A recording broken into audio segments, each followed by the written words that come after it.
Carmilla. By Sheridan Le Fanu. Prologue.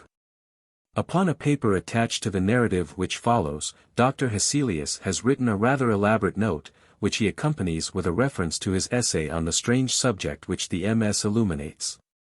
This mysterious subject he treats, in that essay, with his usual learning and acumen, and with remarkable directness and condensation. It will form but one volume of the series of that extraordinary man's collected papers.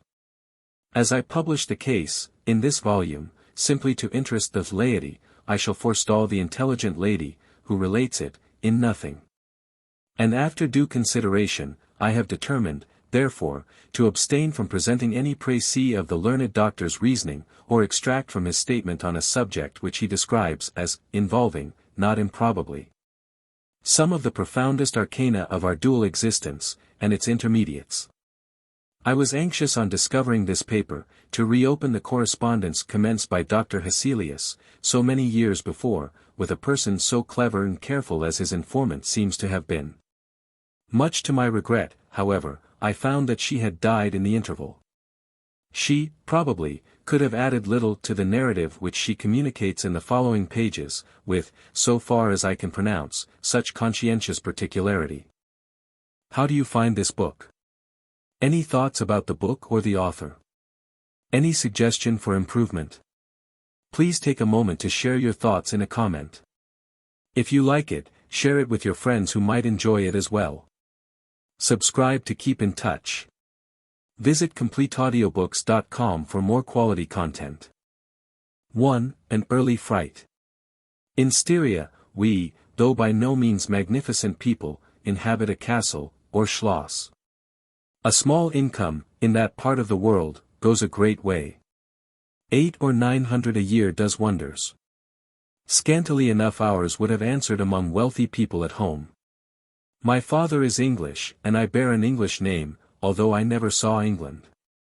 But here, in this lonely and primitive place, where everything is so marvelously cheap, I really don't see how ever so much more money would at all materially add to our comforts, or even luxuries. My father was in the Austrian service, and retired upon a pension and his patrimony, and purchased this feudal residence, and the small estate on which it stands, a bargain. Nothing can be more picturesque or solitary. It stands on a slight eminence in a forest. The road, very old and narrow, passes in front of its drawbridge, never raised in my time, and its moat, stocked with perch, and sailed over by many swans, and floating on its surface white fleets of water lilies. Over all this the schloss shows its many-windowed front, its towers, and its Gothic chapel. The forest opens in an irregular and very picturesque glade before its gate, and at the right a steep Gothic bridge carries the road over a stream that winds in deep shadow through the wood. I have said that this is a very lonely place. Judge whether I say truth. Looking from the hall door towards the road, the forest in which our castle stands extends 15 miles to the right, and 12 to the left. The nearest inhabited village is about 7 of your English miles to the left. The nearest inhabited schloss of any historic associations, is that of old General Spielsdorf, nearly 20 miles away to the right. I have said the nearest inhabited village, because there is, only 3 miles westward, that is to say in the direction of General Spielsdorf's schloss, a ruined village, with its quaint little church, now roofless. In the aisle of which are the mouldering tombs of the proud family of Karnstein, now extinct, who once owned the equally desolate chateau which, in the thick of the forest, overlooks the silent ruins of the town. Respecting the cause of the desertion of this striking and melancholy spot, there is a legend which I shall relate to you another time. I must tell you now, how very small is the party who constitute the inhabitants of our castle. I don't include servants, or those dependents who occupy rooms in the buildings attached to the schloss. Listen, and wonder. My father, who is the kindest man on earth, but growing old, and I, at the date of my story, only 19. 8 years have passed since then. I and my father constituted the family at the schloss. My mother, a Styrian lady, died in my infancy, but I had a good-natured governess, who had been with me from, I might almost say, my infancy. I could not remember the time when her fat, benignant face was not a familiar picture in my memory. This was Madame Perrodon, a native of Bern, whose care and good nature now in part supplied to me the loss of my mother, whom I do not even remember, so early I lost her. She made a third at our little dinner party. There was a fourth, Mademoiselle de La Fontaine, a lady such as you term, I believe, a finishing governess. She spoke French and German, Madame Perrodon French and broken English, to which my father and I added English, which, partly to prevent its becoming a lost language among us, and partly from patriotic motives, we spoke every day. The consequence was a babble, at which strangers used to laugh, and which I shall make no attempt to reproduce in this narrative. And there were 2 or 3 young lady friends besides, pretty nearly of my own age, who were occasional visitors, for longer or shorter terms, and these visits I sometimes returned. These were our regular social resources. But of course there were chance visits from neighbors of only 5 or 6 leagues distance. My life was, notwithstanding, rather a solitary one, I can assure you. My gouvernantes had just so much control over me as you might conjecture such sage persons would have in the case of a rather spoiled girl, whose only parent allowed her pretty nearly her own way in everything. The first occurrence in my existence, which produced a terrible impression upon my mind, which, in fact, never has been effaced, was one of the very earliest incidents of my life which I can recollect. Some people will think it so trifling that it should not be recorded here. You will see, however, by and by, why I mention it.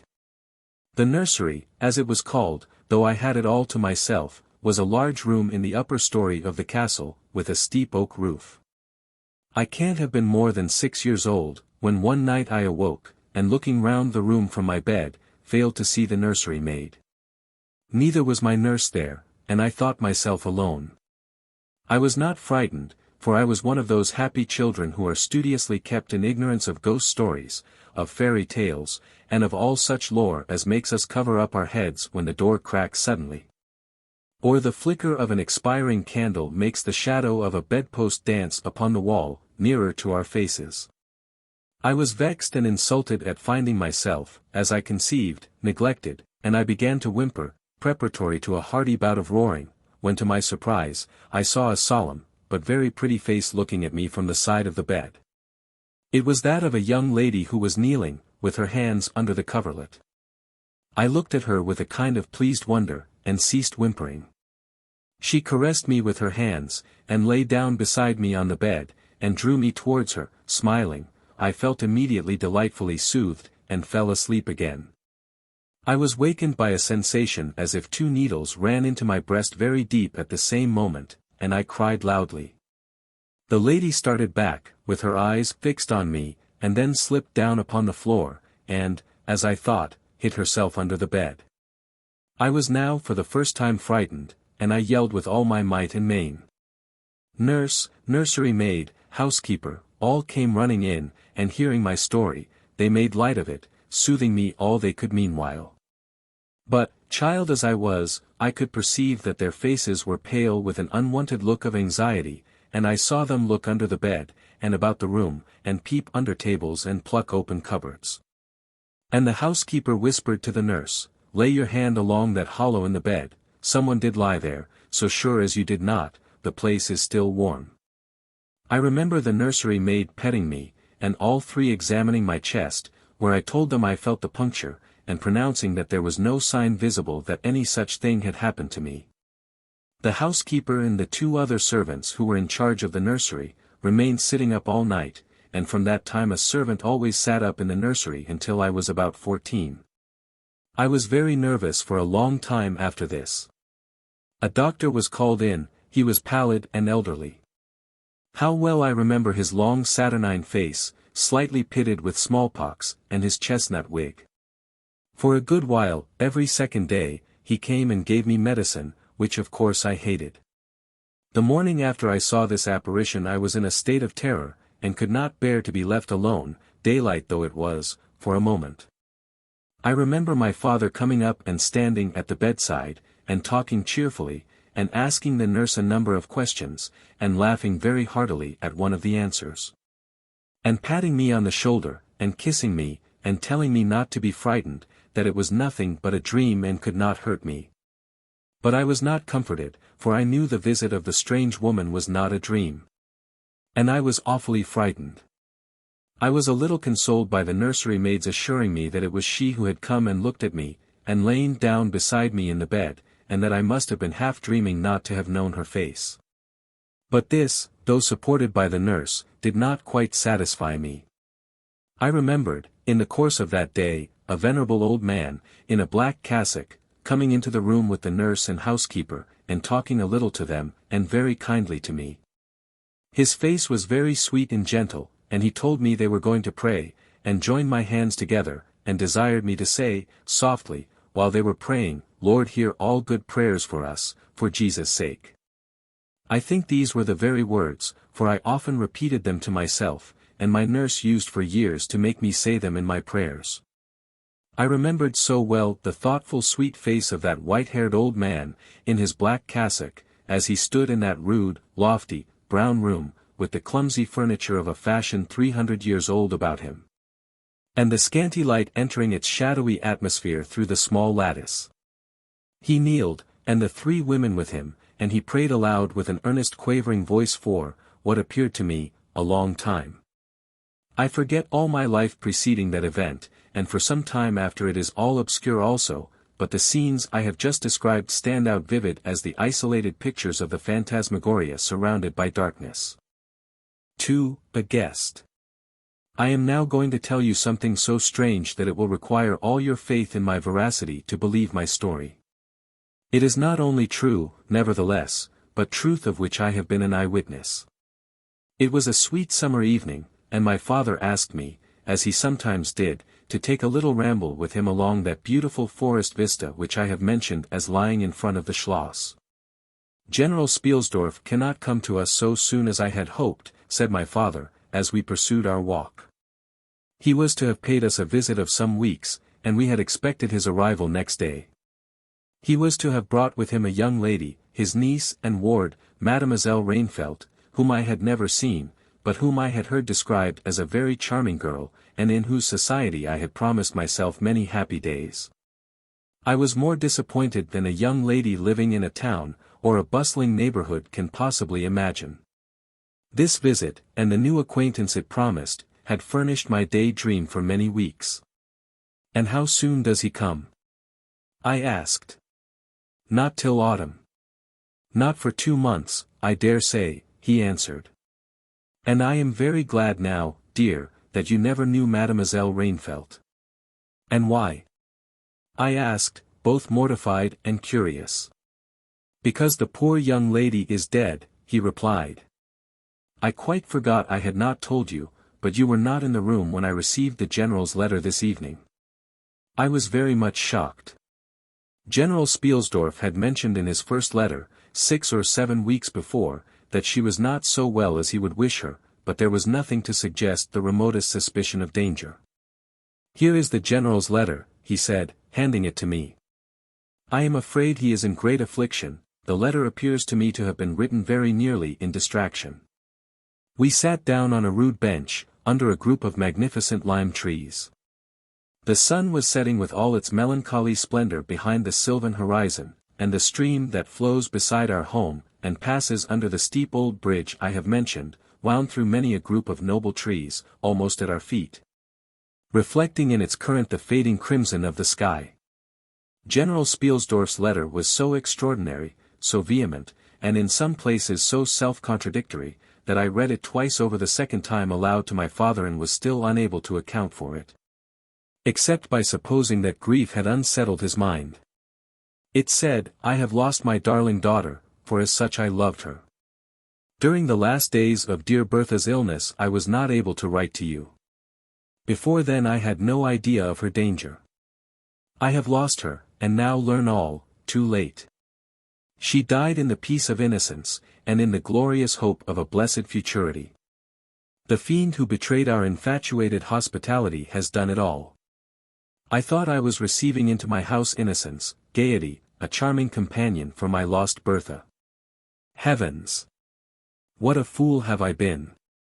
I thank God my child died without a suspicion of the cause of her sufferings. She is gone without so much as conjecturing the nature of her illness, and the accursed passion of the agent of all this misery. I devote my remaining days to tracking and extinguishing a monster. I am told I may hope to accomplish my righteous and merciful purpose. At present there is scarcely a gleam of light to guide me.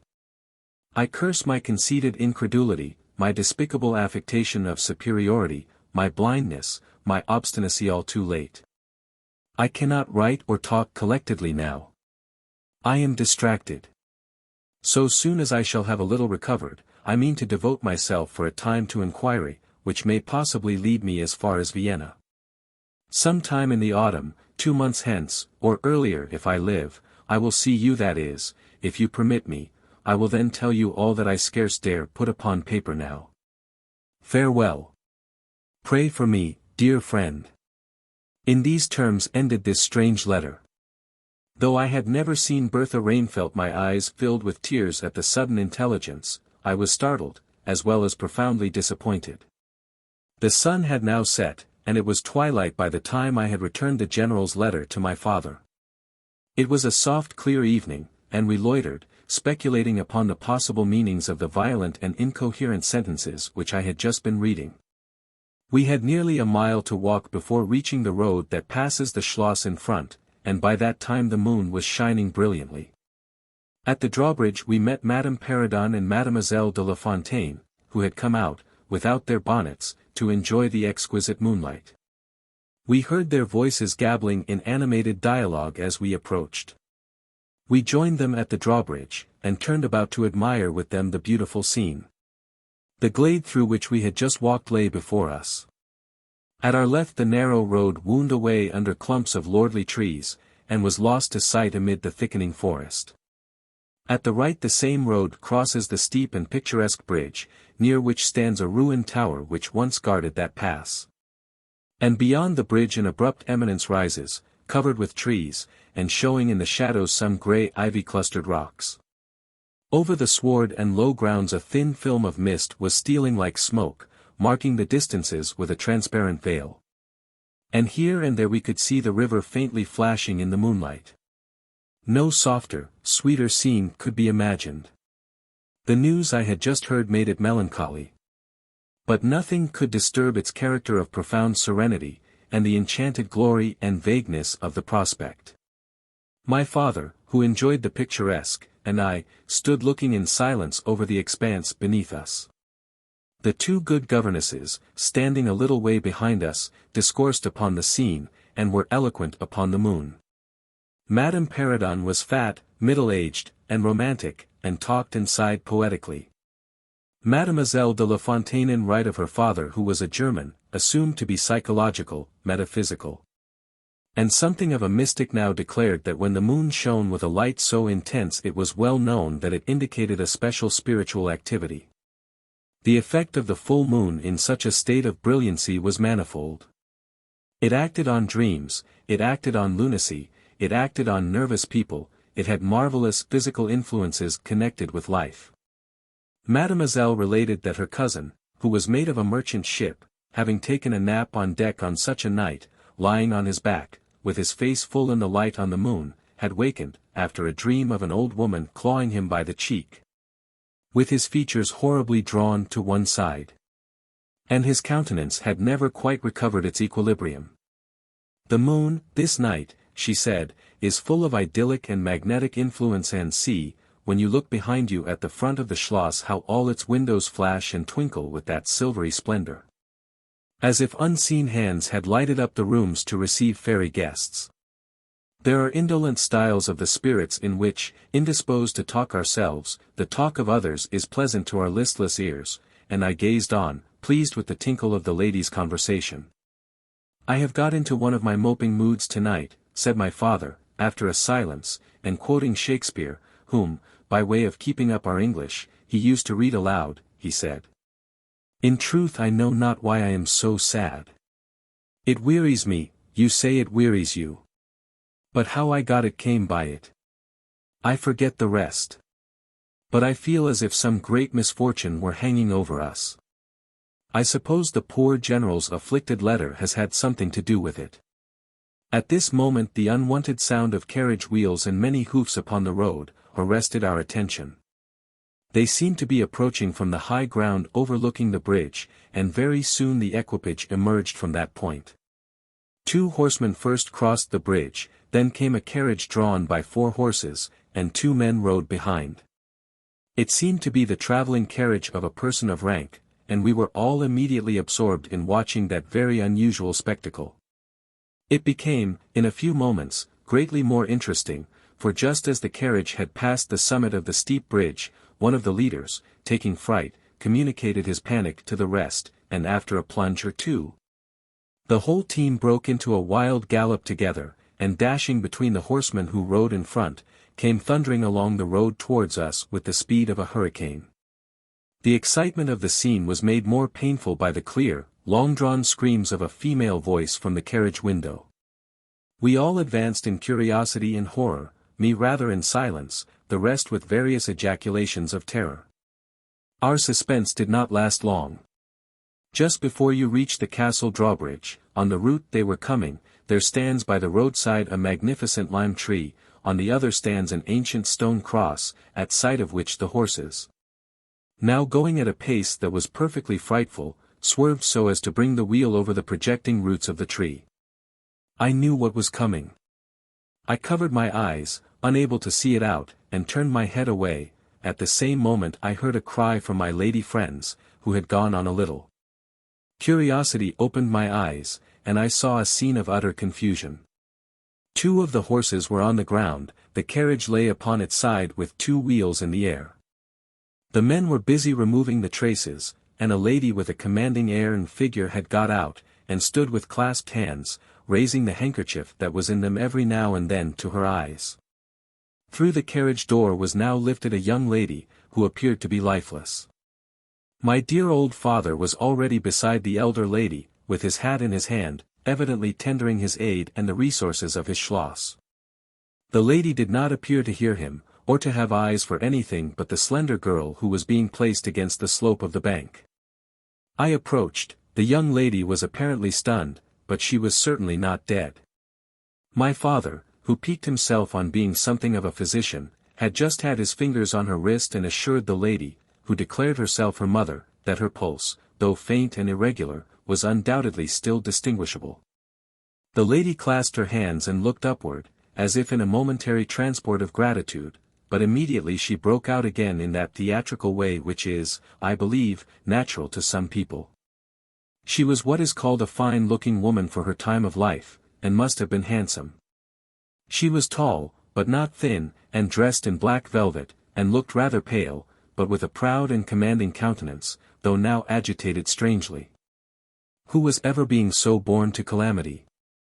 I heard her say, with clasped hands, as I came up. Here am I, on a journey of life and death, in prosecuting which to lose an hour is possibly to lose all. My child will not have recovered sufficiently to resume her route for who can say how long. I must leave her, I cannot, dare not, delay. How far on, sir, can you tell, is the nearest village?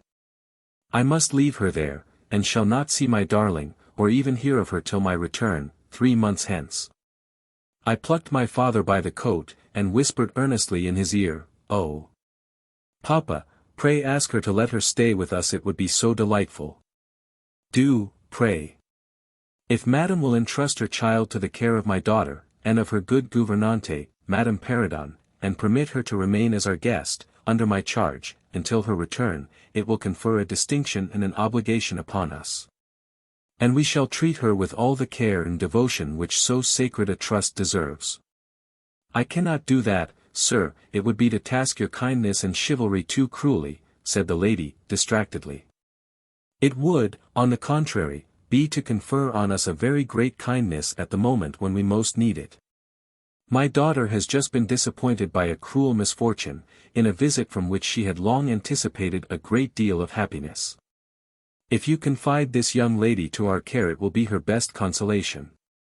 The nearest village on your route is distant, and affords no such inn as you could think of placing your daughter at, you cannot allow her to continue her journey for any considerable distance without danger.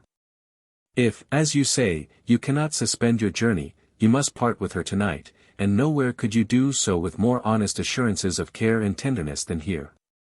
There was something in this lady's air and appearance so distinguished and even imposing, and in her manner so engaging, as to impress one, quite apart from the dignity of her equipage, with a conviction that she was a person of consequence.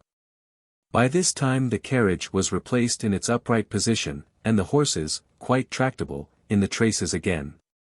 The lady threw on her daughter a glance which I fancied was not quite so affectionate as one might have anticipated from the beginning of the scene, then she beckoned slightly to my father, and withdrew 2 or 3 steps with him out of hearing.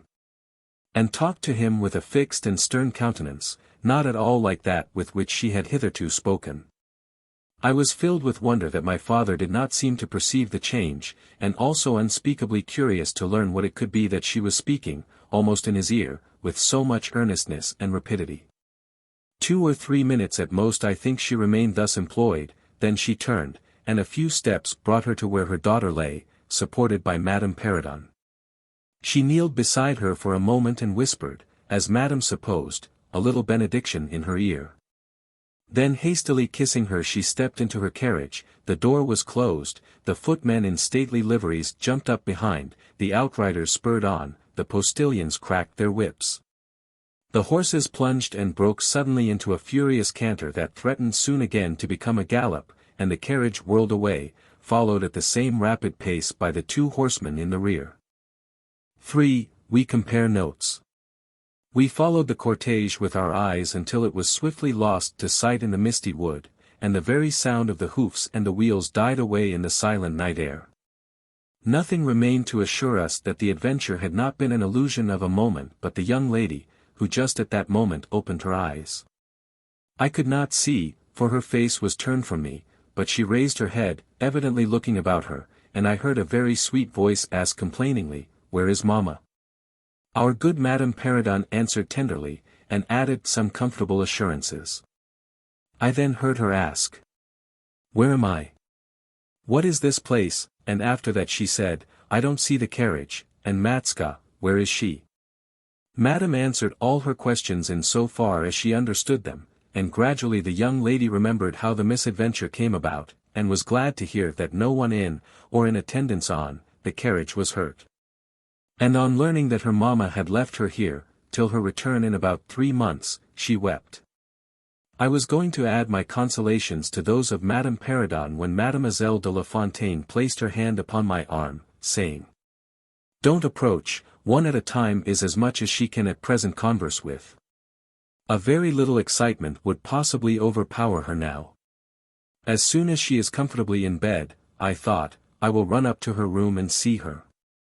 My father in the meantime had sent a servant on horseback for the physician, who lived about 2 leagues away, and a bedroom was being prepared for the young lady's reception.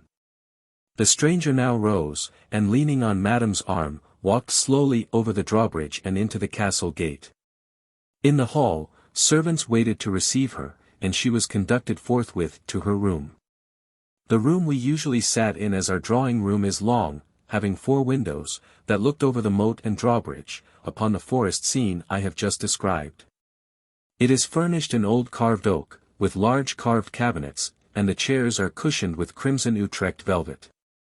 The walls are covered with tapestry, and surrounded with great gold frames, the figures being as large as life, in ancient and very curious costume, and the subjects represented are hunting, hawking, and generally festive. It is not too stately to be extremely comfortable, and here we had our tea, for with his usual patriotic leanings he insisted that the national beverage should make its appearance regularly with our coffee and chocolate. We sat here this night, and with candles lighted, were talking over the adventure of the evening. Madame Perrodon and Mademoiselle de La Fontaine were both of our party. The young stranger had hardly lain down in her bed when she sank into a deep sleep, and those ladies had left her in the care of a servant. "How do you like our guest?" I asked, as soon as Madame entered. "Tell me all about her." "I like her extremely," answered Madame. "She is, I almost think, the prettiest creature I ever saw, about your age, and so gentle and nice. She is absolutely beautiful, threw in Mademoiselle, who had peeped for a moment into the stranger's room. And such a sweet voice, added Madame Perrodon. Did you remark a woman in the carriage, after it was set up again, who did not get out, inquired Mademoiselle, but only looked from the window? No, we had not seen her.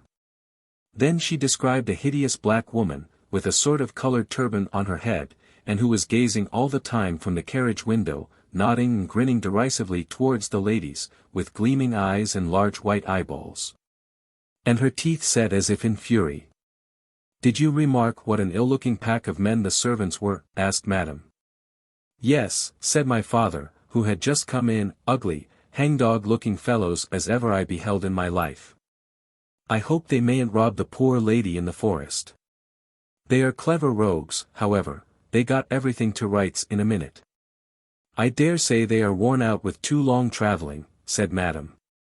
Besides looking wicked, their faces were so strangely lean, and dark, and sullen. I am very curious, I own, but I dare say the young lady will tell you all about it tomorrow, if she is sufficiently recovered. I don't think she will, said my father, with a mysterious smile, and a little nod of his head, as if he knew more about it than he cared to tell us. This made us all the more inquisitive as to what had passed between him and the lady in the black velvet, in the brief but earnest interview that had immediately preceded her departure. We were scarcely alone, when I entreated him to tell me. He did not need much pressing. There is no particular reason why I should not tell you. She expressed a reluctance to trouble us with the care of her daughter, saying she was in delicate health, and nervous, but not subject to any kind of seizure. She volunteered that nor to any illusion, being, in fact, perfectly sane. How very odd to say all that. I interpolated. It was so unnecessary. At all events it was said, he laughed, and as you wish to know all that passed, which was indeed very little, I tell you. She then said, I am making a long journey of vital importance. She emphasized the word rapid and secret. I shall return for my child in 3 months. In the meantime, she will be silent as to who we are, whence we come, and whither we are traveling. That is all she said. She spoke very pure French. When she said the word secret, she paused for a few seconds, looking sternly, her eyes fixed on mine. I fancy she makes a great point of that. You saw how quickly she was gone. I hope I have not done a very foolish thing, in taking charge of the young lady. For my part, I was delighted. I was longing to see and talk to her, and only waiting till the doctor should give me leave. You, who live in towns, can have no idea how great an event the introduction of a new friend is, in such a solitude as surrounded us. The doctor did not arrive till nearly 1 o'clock. But I could no more have gone to my bed and slept, than I could have overtaken, on foot, the carriage in which the princess in black velvet had driven away. When the physician came down to the drawing-room, it was to report very favorably upon his patient. She was now sitting up, her pulse quite regular, apparently perfectly well. She had sustained no injury, and the little shock to her nerves had passed away quite harmlessly. There could be no harm certainly in my seeing her, if we both wished it.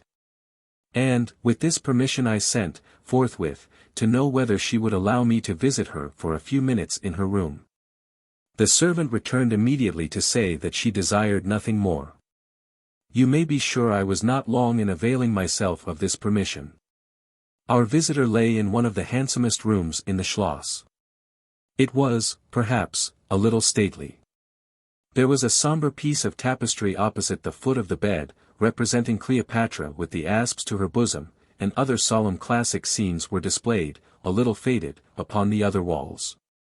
But there was gold carving, and rich and varied color enough in the other decorations of the room, to more than redeem the gloom of the old tapestry.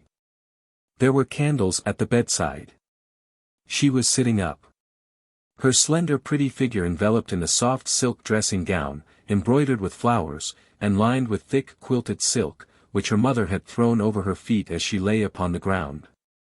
What was it that, as I reached the bedside and had just begun my little greeting, struck me dumb in a moment, and made me recoil a step or two from before her? I will tell you.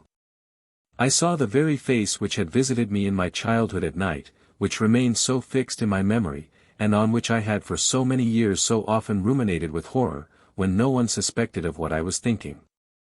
It was pretty, even beautiful, and when I first beheld it, wore the same melancholy expression. But this almost instantly lighted into a strange fixed smile of recognition. There was a silence of fully a minute, and then at length she spoke. I could not. How wonderful, she exclaimed. 12 years ago, I saw your face in a dream, and it has haunted me ever since. Wonderful indeed. I repeated, overcoming with an effort the horror that had for a time suspended my utterances. 12 years ago, in vision or reality, I certainly saw you. I could not forget your face. It has remained before my eyes ever since. Her smile had softened. Whatever I had fancied strange in it, was gone, and it and her dimpling cheeks were now delightfully pretty and intelligent. I felt reassured, and continued more in the vein which hospitality indicated, to bid her welcome, and to tell her how much pleasure her accidental arrival had given us all, and especially what a happiness it was to me. I took her hand as I spoke. I was a little shy, as lonely people are, but the situation made me eloquent, and even bold. She pressed my hand, she laid hers upon it, and her eyes glowed, as, looking hastily into mine, she smiled again, and blushed. She answered my welcome very prettily. I sat down beside her, still wondering, and she said, I must tell you my vision about you.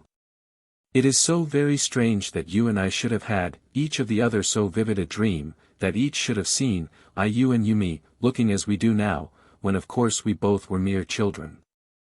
I was a child, about 6 years old, and I awoke from a confused and troubled dream, and found myself in a room, unlike my nursery, wainscoted clumsily in some dark wood, and with cupboards and bedsteads, and chairs, and benches placed about it. The beds were, I thought, all empty, and the room itself without anyone but myself in it. And I, after looking about me for some time, and admiring especially an iron candlestick with 2 branches, which I should certainly know again, crept under one of the beds to reach the window.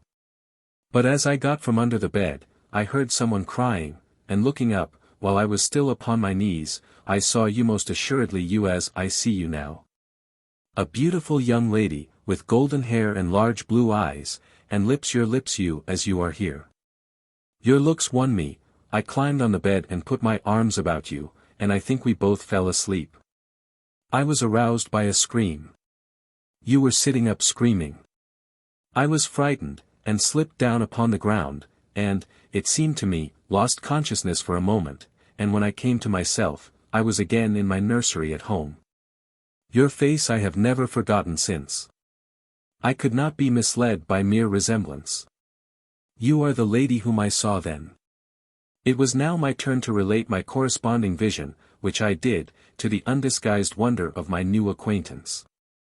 I don't know which should be most afraid of the other, she said, again smiling. If you were less pretty I think I should be very much afraid of you, but being as you are, and you and I both so young. I feel only that I have made your acquaintance 12 years ago, and have already a right to your intimacy. At all events it does seem as if we were destined, from our earliest childhood, to be friends. I wonder whether you feel as strangely drawn towards me as I do to you. I have never had a friend, shall I find one now? She sighed, and her fine dark eyes gazed passionately on me. Now the truth is, I felt rather unaccountably towards the beautiful stranger. I did feel, as she said, drawn towards her, but there was also something of repulsion. In this ambiguous feeling, however, the sense of attraction immensely prevailed. She interested and won me, she was so beautiful and so indescribably engaging. I perceived now something of languor and exhaustion stealing over her, and hastened to bid her good night. The doctor thinks, I added, that you ought to have a maid to sit up with you tonight. One of ours is waiting, and you will find her a very useful and quiet creature. How kind of you, but I could not sleep, I never could with an attendant in the room. I shan't require any assistance, Anne. Shall I confess my weakness? I am haunted with a terror of robbers. Our house was robbed once, and 2 servants murdered, so I always lock my door. It has become a habit and you look so kind, I know you will forgive me. I see there is a key in the lock. She held me close in her pretty arms for a moment and whispered in my ear, "Good night, darling, it is very hard to part with you, but good night, tomorrow, but not early, I shall see you again." She sank back on the pillow with a sigh, and her fine eyes followed me with a fond and melancholy gaze, and she murmured again, "Good night, dear friend." Young people like, and even love, on impulse. I was flattered by the evident, though as yet undeserved, fondness she showed me. I liked the confidence with which she at once received me. She was determined that we should be very near friends. Next day came and we met again. I was delighted with my companion, that is to say, in many respects. Her looks lost nothing in daylight. She was certainly the most beautiful creature I had ever seen, and the unpleasant remembrance of the face presented in my early dream, had lost the effect of the first unexpected recognition. She confessed that she had experienced a similar shock on seeing me, and precisely the same faint antipathy that had mingled with my admiration of her.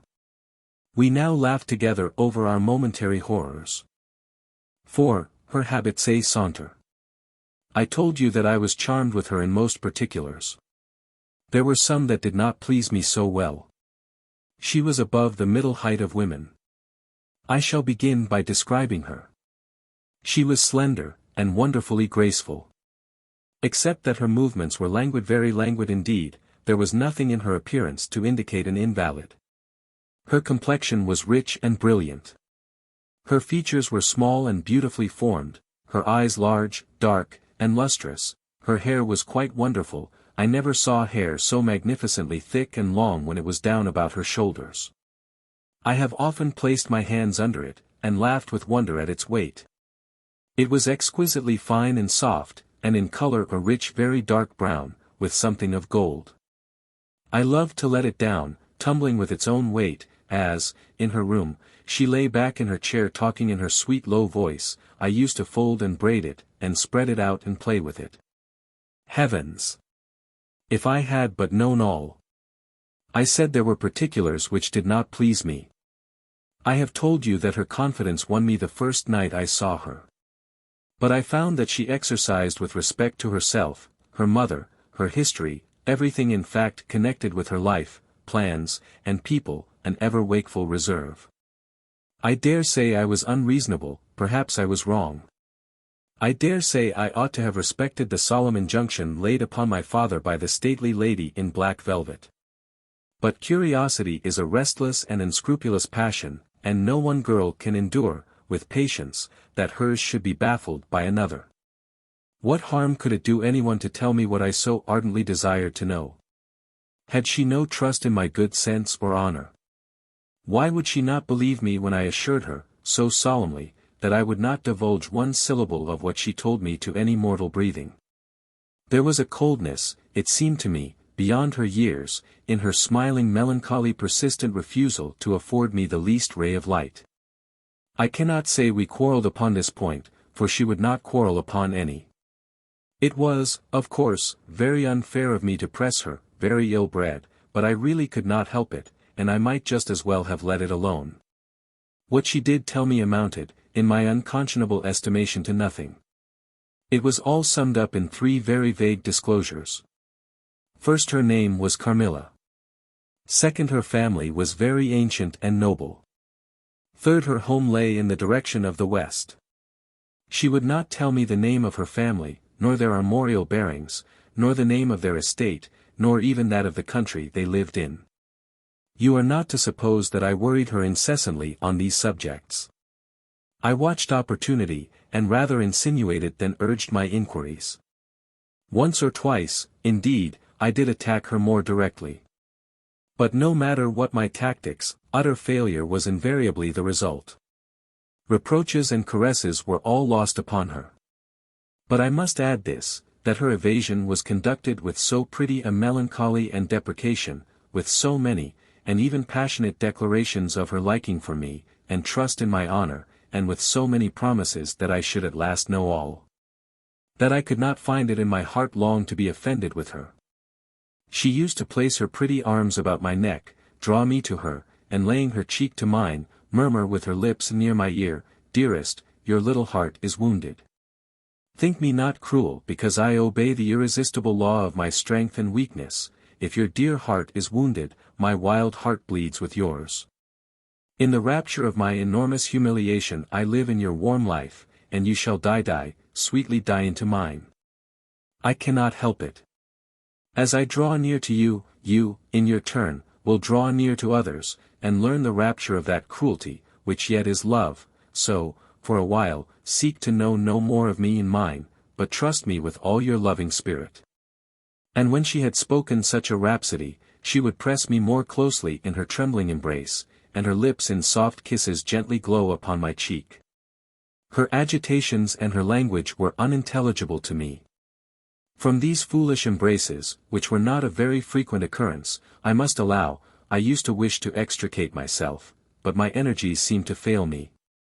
Her murmured words sounded like a lullaby in my ear, and soothed my resistance into a trance, from which I only seemed to recover myself when she withdrew her arms. In these mysterious moods I did not like her. I experienced a strange tumultuous excitement that was pleasurable, ever and anon, mingled with a vague sense of fear and disgust. I had no distinct thoughts about her while such scenes lasted, but I was conscious of a love growing into adoration, and also of abhorrence. This I know is paradox, but I can make no other attempt to explain the feeling. I now write, after an interval of more than 10 years, with a trembling hand, with a confused and horrible recollection of certain occurrences and situations, in the ordeal through which I was unconsciously passing. Though with a vivid and very sharp remembrance of the main current of my story. But, I suspect, in all lives there are certain emotional scenes, those in which our passions have been most wildly and terribly roused, that are of all others the most vaguely and dimly remembered. Sometimes after an hour of apathy, my strange and beautiful companion would take my hand and hold it with a fond pressure, renewed again and again. Blushing softly, gazing in my face with languid and burning eyes, and breathing so fast that her dress rose and fell with the tumultuous respiration. It was like the ardor of a lover, it embarrassed me, it was hateful and yet overpowering. And with gloating eyes she drew me to her, and her hot lips traveled along my cheek in kisses, and she would whisper, almost in sobs, "You are mine, you shall be mine, you and I are one forever." Then she had thrown herself back in her chair, with her small hands over her eyes, leaving me trembling. "Are we related?" I used to ask. "What can you mean by all this? I remind you perhaps of someone whom you love, but you must not, I hate it. I don't know you, I don't know myself when you look so and talk so." She used to sigh at my vehemence, then turn away and drop my hand. Respecting these very extraordinary manifestations I strove in vain to form any satisfactory theory. I could not refer them to affectation or trick. It was unmistakably the momentary breaking out of suppressed instinct and emotion. Was she, notwithstanding her mother's volunteered denial, subject to brief visitations of insanity, or was there here a disguise and a romance? I had read in old storybooks of such things. What if a boyish lover had found his way into the house, and sought to prosecute his suit in masquerade, with the assistance of a clever old adventuress?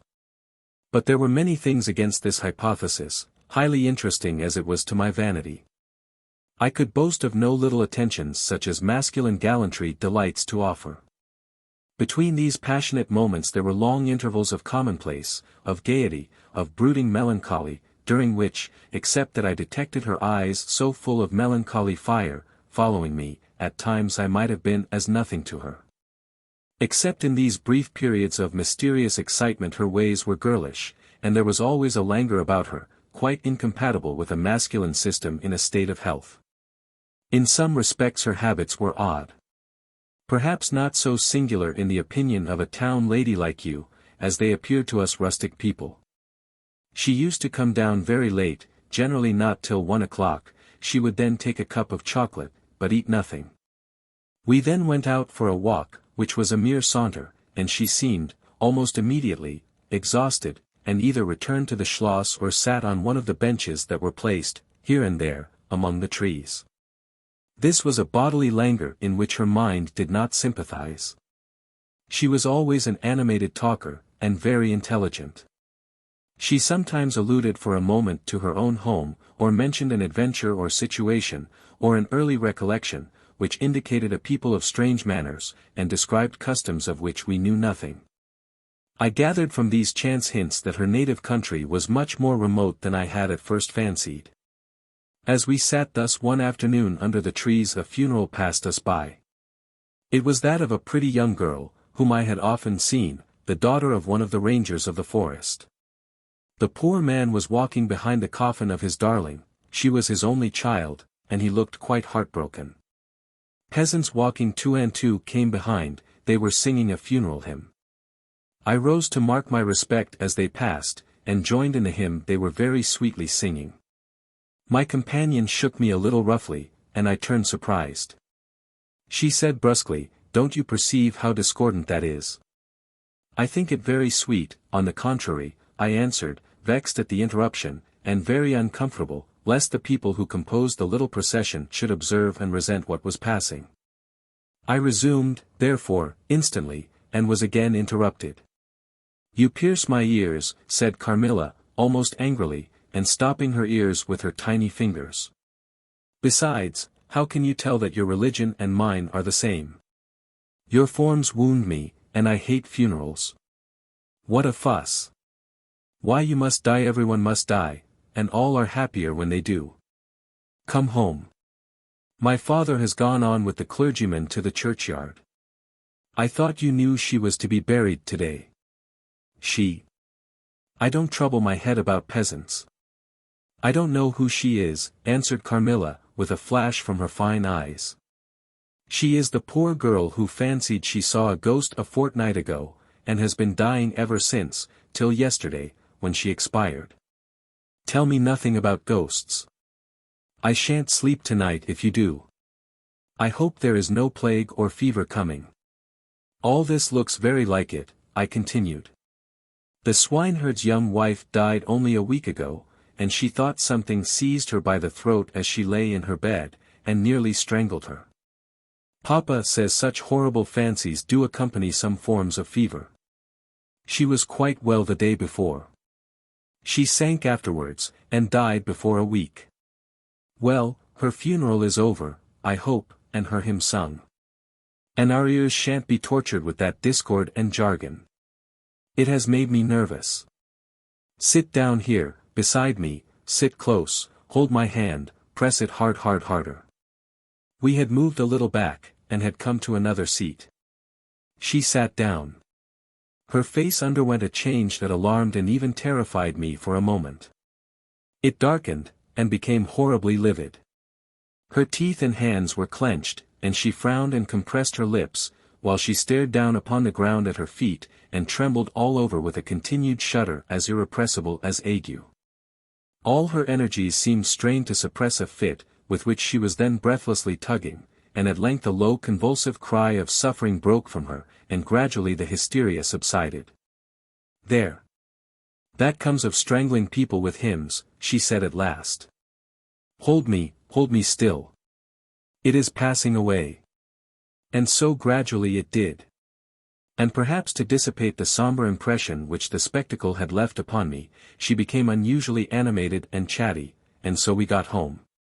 This was the first time I had seen her exhibit any definable symptoms of that delicacy of health which her mother had spoken of. It was the first time, also, I had seen her exhibit anything like temper. Both passed away like a summer cloud. And never but once afterwards did I witness on her part a momentary sign of anger. I will tell you how it happened. She and I were looking out of one of the long drawing-room windows, when there entered the courtyard, over the drawbridge, a figure of a wanderer whom I knew very well.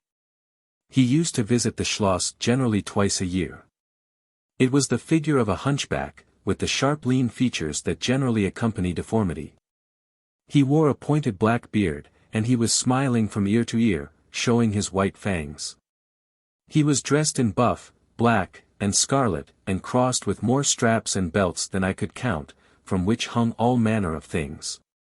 Behind, he carried a magic lantern, and 2 boxes, which I well knew, in one of which was a salamander, and in the other a mandrake. These monsters used to make my father laugh. They were compounded of parts of monkeys, parrots, squirrels, fish, and hedgehogs, dried and stitched together with great neatness and startling effect. He had a fiddle, a box of conjuring apparatus, a pair of foils and masks attached to his belt, several other mysterious cases dangling about him, and a black staff with copper ferrules in his hand. His companion was a rough spare dog, that followed at his heels, but stopped short, suspiciously at the drawbridge, and in a little while began to howl dismally. In the meantime, the mountebank, standing in the midst of the courtyard, raised his grotesque hat, and made us a very ceremonious bow, paying his compliments very volubly in execrable French, and German not much better. Then, disengaging his fiddle, he began to scrape a lively air to which he sang with a merry discord, dancing with ludicrous airs and activity, that made me laugh, in spite of the dog's howling.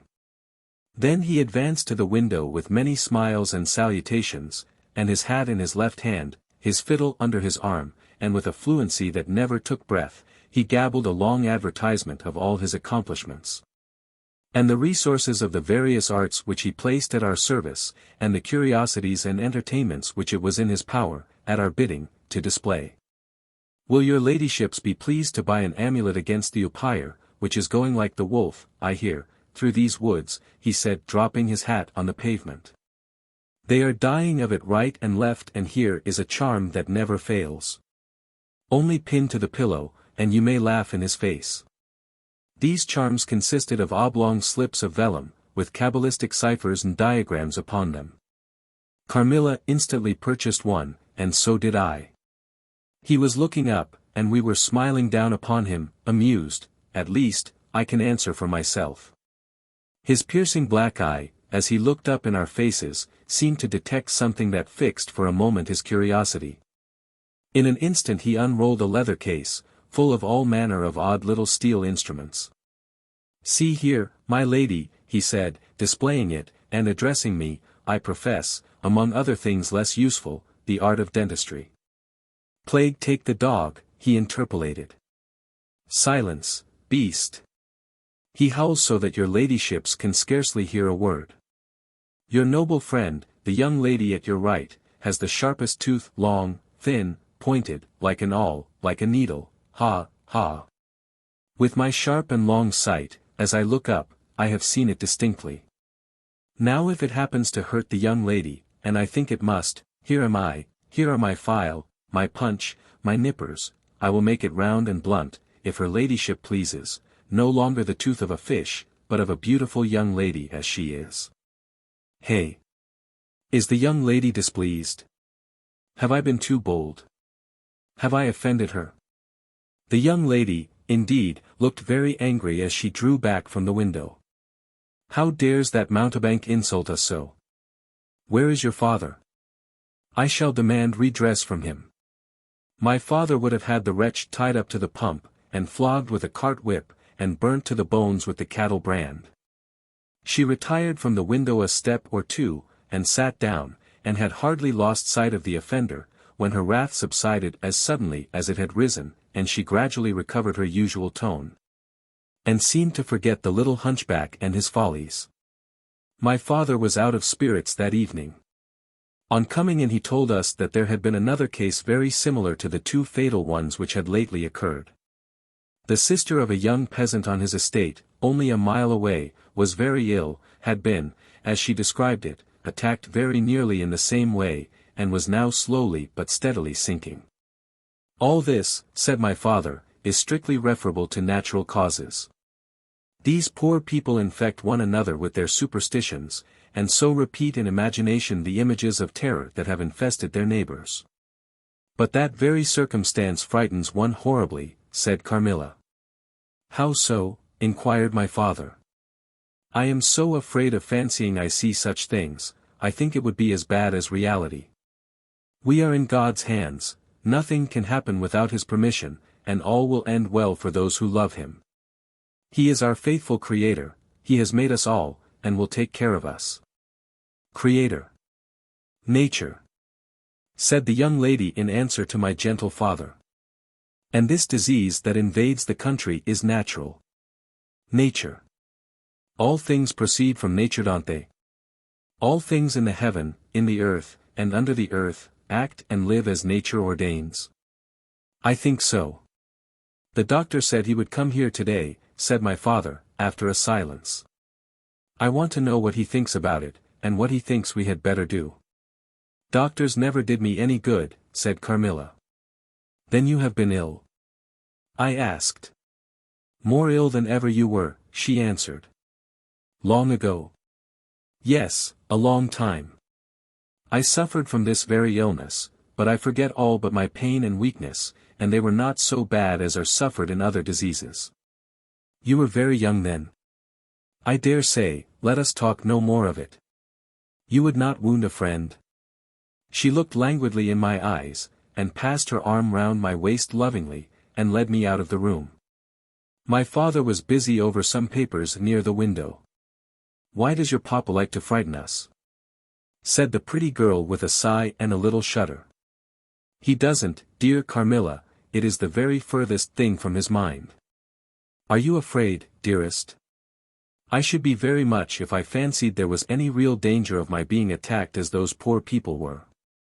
You are afraid to die? Yes, every one is. But to die as lovers mated die together, so that they may live together. Girls are caterpillars while they live in the world, to be finally butterflies when the summer comes, but in the meantime there are grubs and larvae, don't you see, each with their peculiar propensities, necessities and structure. So says Monsieur Buffon, in his big book, in the next room. Later in the day the doctor came, and was closeted with Papa for some time. He was a skilful man, of 60 and upwards, he wore powder, and shaved his pale face as smooth as a pumpkin. He and Papa emerged from the room together, and I heard Papa laugh, and say as they came out. Well, I do wonder at a wise man like you. What do you say to hippogriffs and dragons? The doctor was smiling, and made answer, shaking his head. Nevertheless, life and death are mysterious states, and we know little of the resources of either. And so they walked on, and I heard no more. I did not then know what the doctor had been broaching, but I think I guess it now. 5. A wonderful likeness. This evening there arrived from Gratz the grave, dark-faced son of the picture cleaner, with a horse and cart laden with 2 large packing cases, having many pictures in each. It was a journey of 10 leagues, and whenever a messenger arrived at the Schloss from our little capital of Gratz, we used to crowd about him in the hall, to hear the news. This arrival created in our secluded quarters quite a sensation. The cases remained in the hall, and the messenger was taken charge of by the servants till he had eaten his supper. Then with assistants, and armed with hammer, ripping chisel, and turn screw, he met us in the hall, where we had assembled to witness the unpacking of the cases. Carmilla sat looking listlessly on, while one after the other the old pictures, nearly all portraits, which had undergone the process of renovation, were brought to light. My mother was of an old Hungarian family, and most of these pictures, which were about to be restored to their places, had come to us through her. My father had a list in his hand, from which he read, as the artist rummaged out the corresponding numbers. I don't know that the pictures were very good, but they were, undoubtedly, very old, and some of them very curious also. They had, for the most part, the merit of being now seen by me, I may say, for the first time, for the smoke and dust of time had all but obliterated them. There is a picture that I have not seen yet, said my father.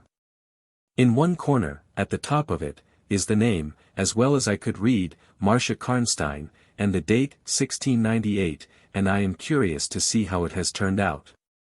I remembered it. It was a small picture, about 1.5 feet high, and nearly square, without a frame, but it was so blackened by age that I could not make it out. The artist now produced it, with evident pride. It was quite beautiful, it was startling. It seemed to live. It was the effigy of Carmilla. Carmilla, dear, here is an absolute miracle. Here you are, living, smiling, ready to speak, in this picture. Isn't it beautiful, Papa? And see, even the little mole on her throat. My father laughed, and said, "Certainly it is a wonderful likeness," but he looked away, and to my surprise seemed but little struck by it, and went on talking to the picture cleaner, who was also something of an artist, and discoursed with intelligence about the portraits or other works, which his art had just brought into light and color, while I was more and more lost in wonder the more I looked at the picture. "Will you let me hang this picture in my room, Papa?" I asked. "Certainly, dear," said he, smiling, "I'm very glad you think it's so like. It must be prettier even than I thought it, if it is." The young lady did not acknowledge this pretty speech, did not seem to hear it. She was leaning back in her seat, her fine eyes under their long lashes gazing on me in contemplation, and she smiled in a kind of rapture. "And now you can read quite plainly the name that is written in the corner. It is not Marcia, it looks as if it was done in gold. The name is Mircalla, Countess Karnstein, and this is a little coronet over and underneath AD 1698. I am descended from the Karnsteins, that is, Mamma was." "Ah," said the lady, languidly, "so am I think, a very long descent, very ancient. Are there any Karnsteins living now?" "None who bear the name, I believe. The family were ruined, I believe, in some civil wars, long ago, but the ruins of the castle are only about 3 miles away." "How interesting," she said, languidly. "But see what beautiful moonlight." She glanced through the hall door, which stood a little open. "Suppose you take a little ramble round the court, and look down at the road and river." "It is so like the night you came to us," I said. She sighed, smiling. She rose, and each with her arm about the other's waist, we walked out upon the pavement.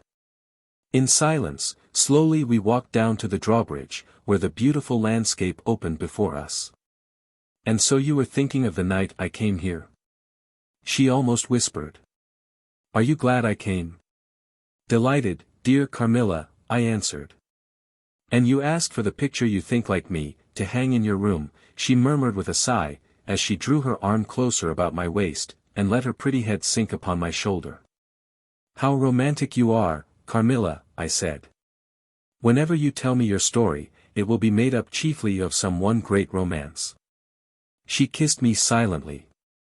"I am sure, Carmilla, you have been in love, that there is, at this moment, an affair of the heart going on." "I have been in love with no one, and never shall," she whispered, "unless it should be with you." How beautiful she looked in the moonlight. Shy and strange was the look with which she quickly hid her face in my neck and hair, with tumultuous sighs, that seemed almost to sob, and pressed in mine a hand that trembled. Her soft cheek was glowing against mine. "Darling, darling," she murmured, "I live in you, and you would die for me, I love you so." I started from her. She was gazing on me with eyes from which all fire, all meaning had flown, and a face colorless and apathetic. "Is there a chill in the air, dear?" she said drowsily. "I almost shiver, have I been dreaming? Let us come in. Come, come, come in. You look ill, Carmilla, a little faint." "You certainly must take some wine," I said. "Yes. I will. I'm better now. I shall be quite well in a few minutes." "Yes, do give me a little wine," answered Carmilla, as we approached the door. "Let us look again for a moment, it is the last time, perhaps, I shall see the moonlight with you. How do you feel now, dear Carmilla? Are you really better?" I asked. I was beginning to take alarm, lest she should have been stricken with the strange epidemic that they said had invaded the country about us. "Papa would be grieved beyond measure," I added, "if he thought you were ever so little ill, without immediately letting us know. We have a very skillful doctor near us, the physician who was with Papa today. I'm sure he is. I know how kind you all are, but, dear child, I am quite well again. There is nothing ever wrong with me, but a little weakness.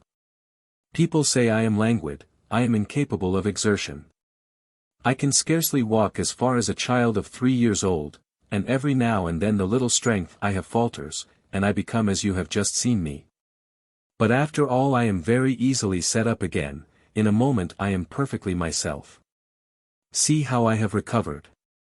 So, indeed, she had, and she and I talked a great deal, and very animated she was, and the remainder of that evening passed without any recurrence of what I called her infatuations. I mean her crazy talk and looks, which embarrassed, and even frightened me. But there occurred that night an event which gave my thoughts quite a new turn, and seemed to startle even Carmilla's languid nature into momentary energy. 6. A very strange agony. When we got into the drawing room, and had sat down to our coffee and chocolate, although Carmilla did not take any, she seemed quite herself again, and Madame, and Mademoiselle de la Fontaine, joined us. And made a little card party, in the course of which Papa came in for what he called his dish of tea. When the game was over he sat down beside Carmilla on the sofa, and asked her, a little anxiously, whether she had heard from her mother since her arrival. She answered, no. He then asked whether she knew where a letter would reach her at present. I cannot tell, she answered ambiguously, but I have been thinking of leaving you. You have been already too hospitable and too kind to me. I have given you an infinity of trouble, and I should wish to take a carriage tomorrow, and post in pursuit of her. I know where I shall ultimately find her, although I dare not yet tell you. But you must not dream of any such thing, exclaimed my father, to my great relief. We can't afford to lose you so, and I won't consent to your leaving us, except under the care of your mother, who was so good as to consent to your remaining with us till she should herself return. I should be quite happy if I knew that you heard from her, but this evening the accounts of the progress of the mysterious disease that has invaded our neighborhood, grow even more alarming. And my beautiful guest, I do feel the responsibility, unaided by advice from your mother, very much. But I shall do my best, and one thing is certain, that you must not think of leaving us without her distinct direction to that effect. We should suffer too much in parting from you to consent to it easily. Thank you, sir, 1,000 times for your hospitality, she answered, smiling bashfully. You have all been too kind to me. I have seldom been so happy in all my life before, as in your beautiful chateau, under your care, and in the society of your dear daughter. So he gallantly, in his old-fashioned way, kissed her hand, smiling and pleased at her little speech. I accompanied Carmilla as usual to her room, and sat and chatted with her while she was preparing for bed. Do you think, I said at length, that you will ever confide fully in me? She turned round smiling, but made no answer, only continued to smile on me. You won't answer that? I said. You can't answer pleasantly. I ought not to have asked you. You were quite right to ask me that, or anything. You do not know how dear you are to me, or you could not think any confidence too great to look for. But I am under vows, no none half so awfully, and I dare not tell my story yet, even to you. The time is very near when you shall know everything. You will think me cruel, very selfish, but love is always selfish, the more ardent the more selfish. How jealous I am you cannot know. You must come with me, loving me, to death, or else hate me and still come with me. And hating me through death and after. There is no such word as indifference in my apathetic nature. Now, Carmilla, you are going to talk your wild nonsense again, I said hastily. Not I, silly little fool as I am, and full of whims and fancies, for your sake I'll talk like a sage. Were you ever at a ball? No, how you do run on. What is it like? How charming it must be. I almost forget, it is years ago. I laughed. You are not so old. Your first ball can hardly be forgotten yet. I remember everything about it with an effort. I see it all, as divers see what is going on above them, through a medium, dense, rippling, but transparent. There occurred that night what has confused the picture, and made its colors faint. I was all but assassinated in my bed, wounded here. She touched her breast, and never was the same since. Were you near dying? Yes, very a cruel love, strange love, that would have taken my life. Love will have its sacrifices. No sacrifice without blood. Let us go to sleep now, I feel so lazy. How can I get up just now and lock my door? She was lying with her tiny hands buried in her rich wavy hair, under her cheek, her little head upon the pillow, and her glittering eyes followed me wherever I moved, with a kind of shy smile that I could not decipher.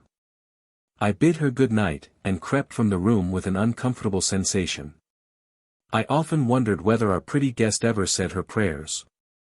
I certainly had never seen her upon her knees.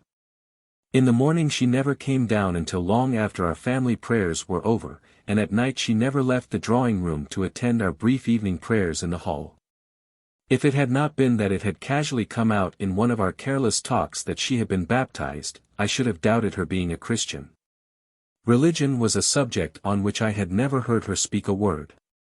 If I had known the world better, this particular neglect or antipathy would not have so much surprised me. The precautions of nervous people are infectious, and persons of a like temperament are pretty sure, after a time, to imitate them. I had adopted Carmilla's habit of locking her bedroom door, having taken into my head all her whimsical alarms about midnight invaders and prowling assassins. I had also adopted her precaution of making a brief search through her room, to satisfy herself that no lurking assassin or robber was ensconced. These wise measures taken, I got into my bed and fell asleep. A light was burning in my room. This was an old habit, of very early date, and which nothing could have tempted me to dispense with. Thus fortified I might take my rest in peace. But dreams come through stone walls, light up dark rooms, or darken light ones, and their persons make their exits and their entrances as they please, and laugh at locksmiths. I had a dream that night that was the beginning of a very strange agony. I cannot call it a nightmare, for I was quite conscious of being asleep. But I was equally conscious of being in my room, and lying in bed, precisely as I actually was. I saw, or fancied I saw, the room and its furniture just as I had seen it last, except that it was very dark, and I saw something moving round the foot of the bed, which at first I could not accurately distinguish. But I soon saw that it was a sooty black animal that resembled a monstrous cat. It appeared to me about 4 or 5 feet long, for it measured fully the length of the hearthrug as it passed over it. And it continued to ing and fro with the lithe, sinister restlessness of a beast in a cage. I could not cry out, although as you may suppose, I was terrified. Its pace was growing faster, and the room rapidly darker and darker, and at length so dark that I could no longer see anything of it but its eyes. I felt it spring lightly on the bed. The 2 broad eyes approached my face, and suddenly I felt a stinging pain as if 2 large needles darted, an inch or 2 apart, deep into my breast. I waked with a scream. The room was lighted by the candle that burnt there all through the night, and I saw a female figure standing at the foot of the bed, a little at the right side. It was in a dark loose dress, and its hair was down and covered its shoulders. A block of stone could not have been more still. There was not the slightest stir of respiration. As I stared at it, the figure appeared to have changed its place, and was now nearer the door. Then, close to it, the door opened, and it passed out. I was now relieved, and able to breathe and move. My first thought was that Carmilla had been playing me a trick, and that I had forgotten to secure my door. I hastened to it, and found it locked as usual on the inside.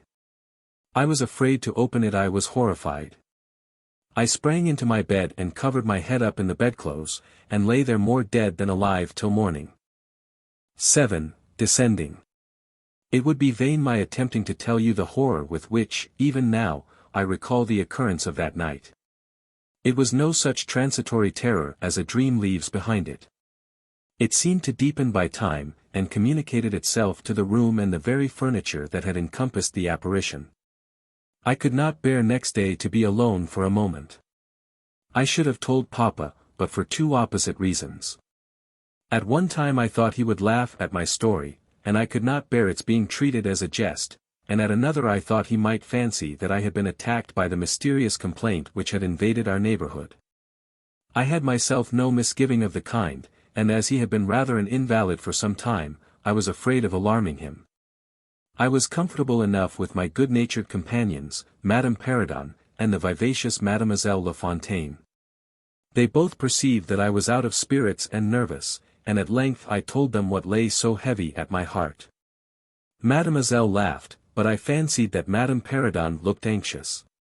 By the by, said Mademoiselle, laughing, the long lime tree walk, behind Carmilla's bedroom window, is haunted. Nonsense, exclaimed Madame, who probably thought the theme rather inopportune, and who tells that story, my dear? Martin says that he came up twice, when the old yard gate was being repaired, before sunrise, and twice saw the same female figure walking down the lime tree avenue. So he well might, as long as there are cows to milk in the river fields, said Madame. I dare say, but Martin chooses to be frightened, and never did I see fool more frightened. You must not say a word about it to Carmilla, because she can see down that walk from her room window, I interposed, and she is, if possible, a greater coward than I. Carmilla came down rather later than usual that day. I was so frightened last night, she said, so soon as we're together, and I am sure I should have seen something dreadful if it had not been for that charm I bought from the poor little hunchback whom I called such hard names. I had a dream of something black coming round my bed, and I awoke in a perfect horror, and I really thought, for some seconds, I saw a dark figure near the chimney-piece, but I felt under my pillow for my charm, and the moment my fingers touched it, the figure disappeared, and I felt quite certain, only that I had it by me, that something frightful would have made its appearance, and, perhaps, throttled me, as it did those poor people we heard of. Well, listen to me, I began, and recounted my adventure, at the recital of which she appeared horrified. And had you the charm near you? She asked, earnestly. No, I had dropped it into a china vase in the drawing-room, but I shall certainly take it with me tonight, as you have so much faith in it. At this distance of time I cannot tell you, or even understand, how I overcame my horror so effectually as to lie alone in my room that night. I remember distinctly that I pinned the charm to my pillow. I fell asleep almost immediately, and slept even more soundly than usual all night. Next night I passed as well. My sleep was delightfully deep and dreamless. But I wakened with a sense of lassitude and melancholy, which, however, did not exceed a degree that was almost luxurious. Well, I told you so, said Carmilla, when I described my quiet sleep, I had such delightful sleep myself last night. I pinned the charm to the breast of my nightdress. It was too far away the night before. I am quite sure it was all fancy, except the dreams. I used to think that evil spirits made dreams, but our doctor told me it is no such thing. Only a fever passing by, or some other malady, as they often do, he said, knocks at the door, and not being able to get in, passes on, with that alarm. And what do you think the charm is? Said I. It has been fumigated or immersed in some drug, and is an antidote against the malaria, she answered. Then it acts only on the body? Certainly. You don't suppose that evil spirits are frightened by bits of ribbon, or the perfumes of a druggist's shop? No, these complaints, wandering in the air, begin by trying the nerves, and so infect the brain, but before they can seize upon you, the antidote repels them. That I am sure is what the charm has done for us. It is nothing magical, it is simply natural. I should have been happier if I could have quite agreed with Carmilla, but I did my best, and the impression was a little losing its force. For some nights I slept profoundly. But still every morning I felt the same lassitude, and a languor weighed upon me all day. I felt myself a changed girl. A strange melancholy was stealing over me, a melancholy that I would not have interrupted. Dim thoughts of death began to open, and an idea that I was slowly sinking took gentle, and, somehow, not unwelcome, possession of me. If it was sad, the tone of mind which this induced was also sweet. Whatever it might be, my soul acquiesced in it. I would not admit that I was ill, I would not consent to tell my papa, or to have the doctor sent for. Carmilla became more devoted to me than ever, and her strange paroxysms of languid adoration more frequent. She used to gloat on me with increasing ardor the more my strength and spirits waned. This always shocked me like a momentary glare of insanity. Without knowing it, I was now in a pretty advanced stage of the strangest illness under which mortal ever suffered. There was an unaccountable fascination in its earlier symptoms that more than reconciled me to the incapacitating effect of that stage of the malady. This fascination increased for a time, until it reached a certain point, when gradually a sense of the horrible mingled itself with it, deepening, as you shall hear, until it discolored and perverted the whole state of my life. The first change I experienced was rather agreeable. It was very near the turning point from which began the descent of Avernus. Certain vague and strange sensations visited me in my sleep. The prevailing one was of that pleasant, peculiar cold thrill which we feel in bathing, when we move against the current of a river. This was soon accompanied by dreams that seemed interminable, and were so vague that I could never recollect their scenery and persons, or any one connected portion of their action. But they left an awful impression, and a sense of exhaustion, as if I had passed through a long period of great mental exertion and danger. After all these dreams there remained on waking a remembrance of having been in a place very nearly dark, and of having spoken to people whom I could not see.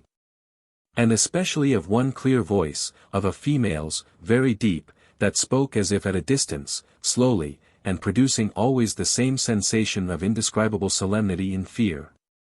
Sometimes there came a sensation as if a hand was drawn softly along my cheek and neck. Sometimes it was as if warm lips kissed me, and longer and more lovingly as they reached my throat, but there the caress fixed itself.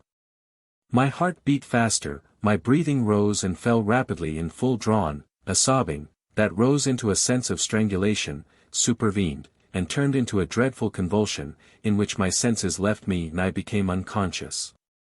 It was now 3 weeks since the commencement of this unaccountable state. My sufferings had, during the last week, told upon my appearance.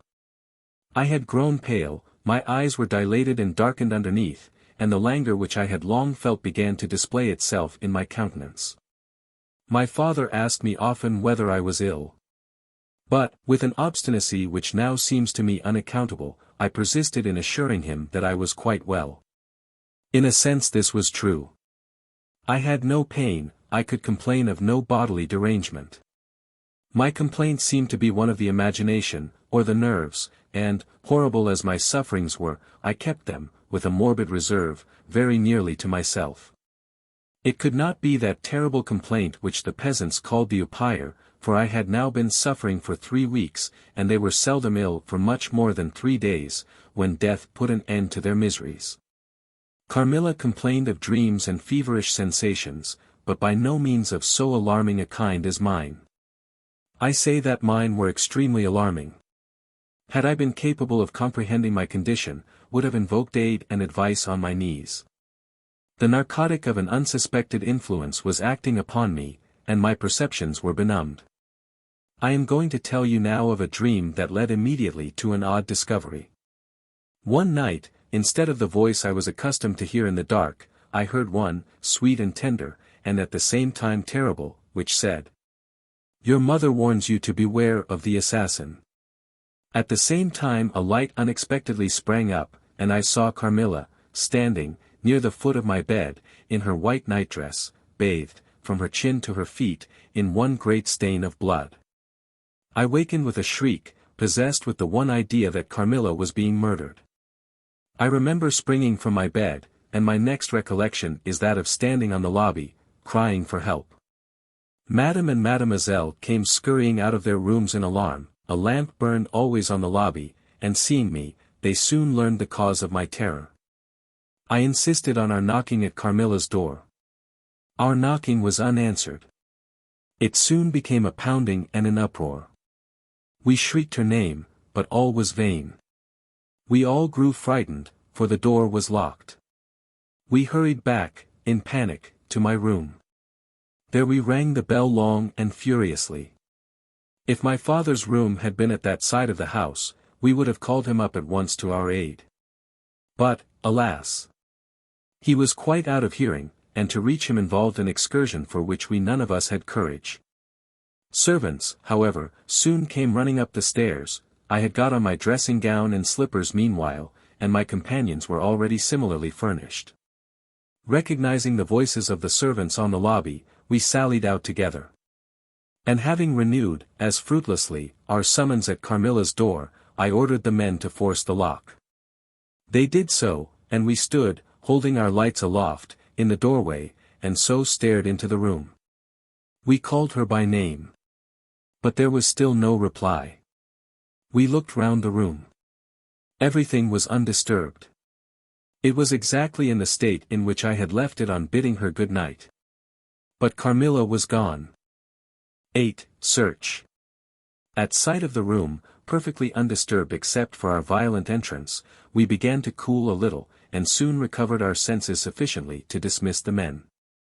It had struck Mademoiselle that possibly Carmilla had been wakened by the uproar at her door, and in her first panic had jumped from her bed, and hid herself in a press, or behind a curtain, from which she could not, of course, emerge until the majordomo and his myrmidons had withdrawn. We now recommenced our search, and began to call her name again. It was all to no purpose. Our perplexity and agitation increased. We examined the windows, but they were secured. I implored of Carmilla, if she had concealed herself, to play this cruel trick no longer to come out and to end our anxieties. It was all useless. I was by this time convinced that she was not in the room, nor in the dressing room, the door of which was still locked on this side. She could not have passed it. I was utterly puzzled.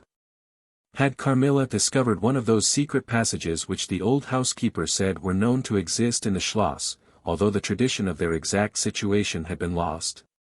A little time would, no doubt, explain all, utterly perplexed as, for the present, we were.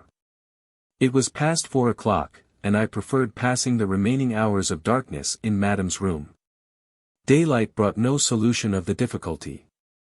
The whole household, with my father at its head, was in a state of agitation next morning. Every part of the chateau was searched. The grounds were explored. No trace of the missing lady could be discovered. The stream was about to be dragged. My father was in distraction. What a tale to have to tell the poor girl's mother on her return. I, too, was almost beside myself, though my grief was quite of a different kind. The morning was passed in alarm and excitement. It was now 1 o'clock, and still no tidings. I ran up to Carmilla's room, and found her standing at her dressing table. I was astounded. I could not believe my eyes. She beckoned me to her with her pretty finger, in silence. Her face expressed extreme fear. I ran to her in an ecstasy of joy. I kissed and embraced her again and again. I ran to the bell and rang it vehemently, to bring others to the spot who might at once relieve my father's anxiety. "Dear Carmilla, what has become of you all this time? We have been in agonies of anxiety about you," I exclaimed. "Where have you been? How did you come back?" "Last night has been a night of wonders," she said. "For mercy's sake, explain all you can."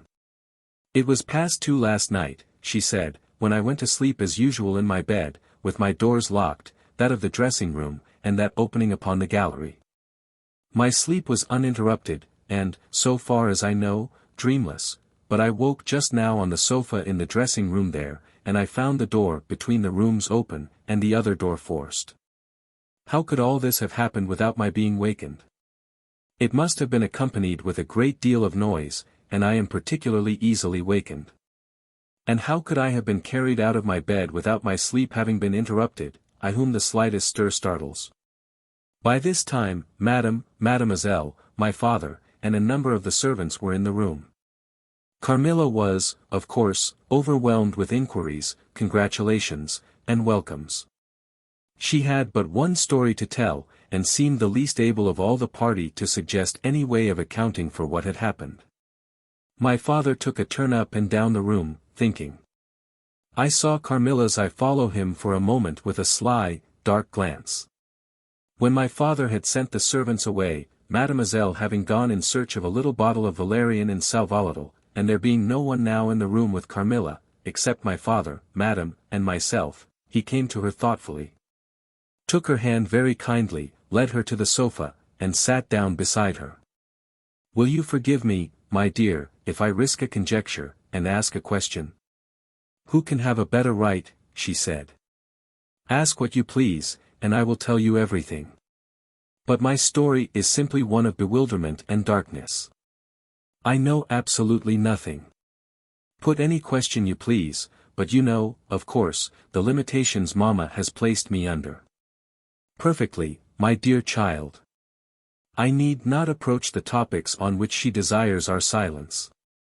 Now, the marvel of last night consists in your having been removed from your bed and your room, without being wakened, and this removal having occurred apparently while the windows were still secured, and the 2 doors locked upon the inside.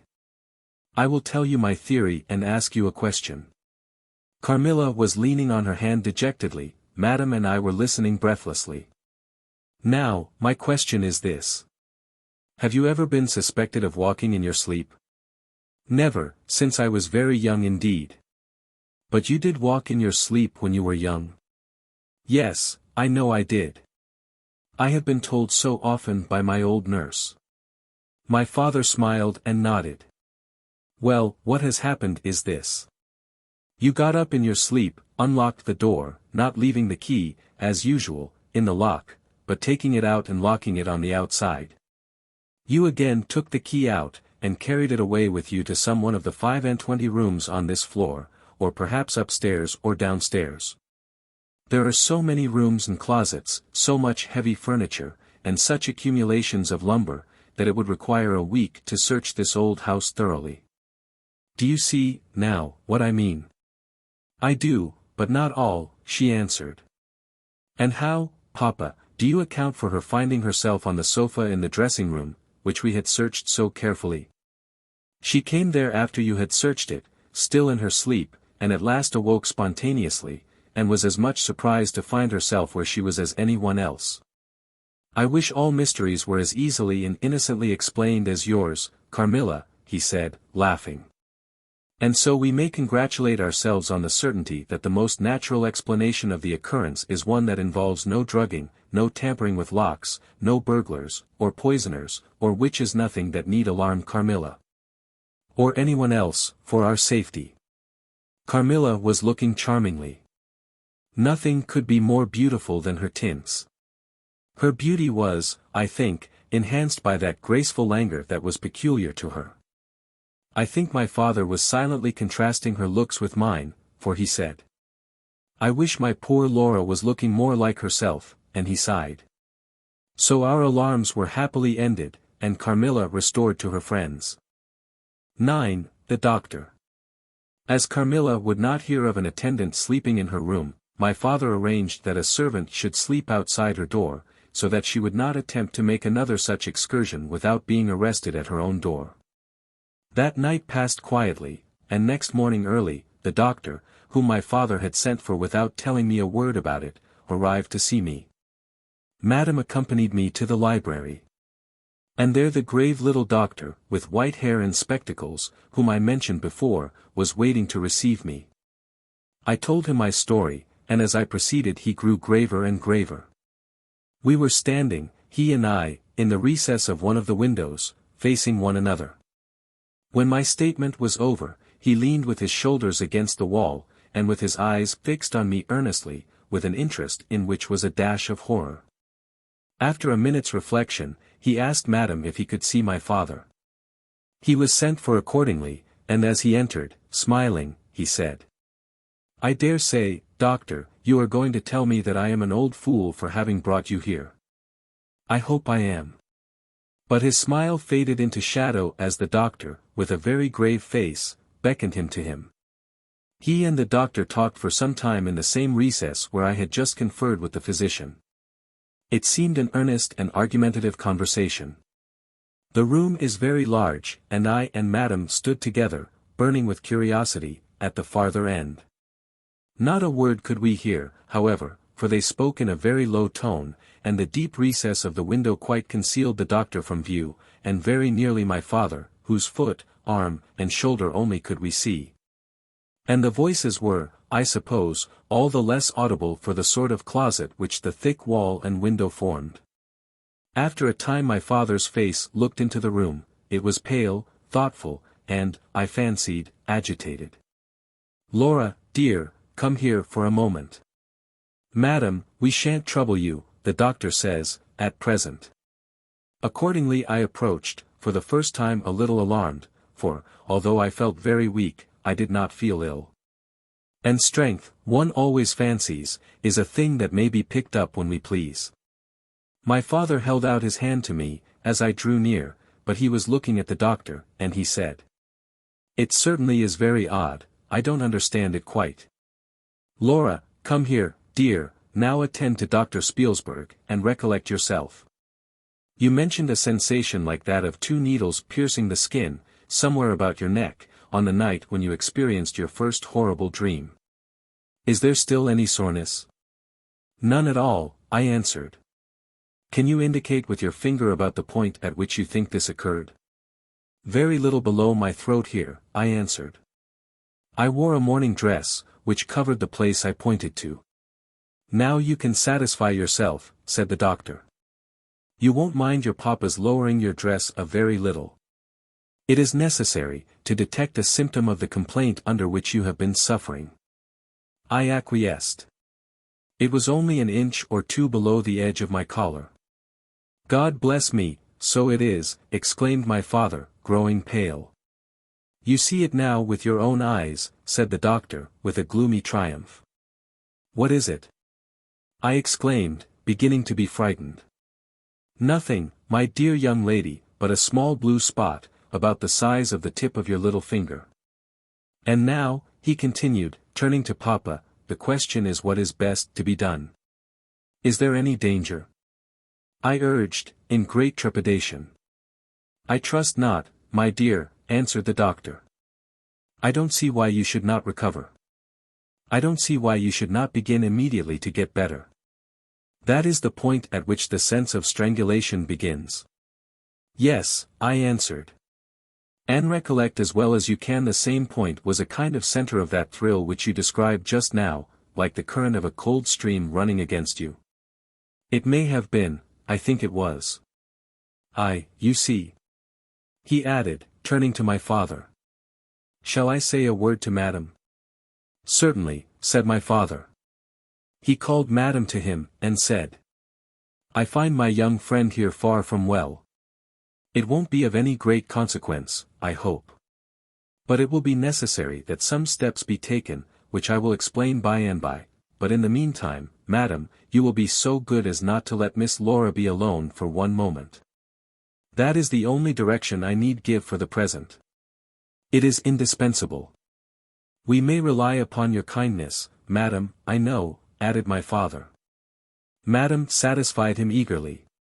"And you, dear Laura, I know you will observe the doctor's direction.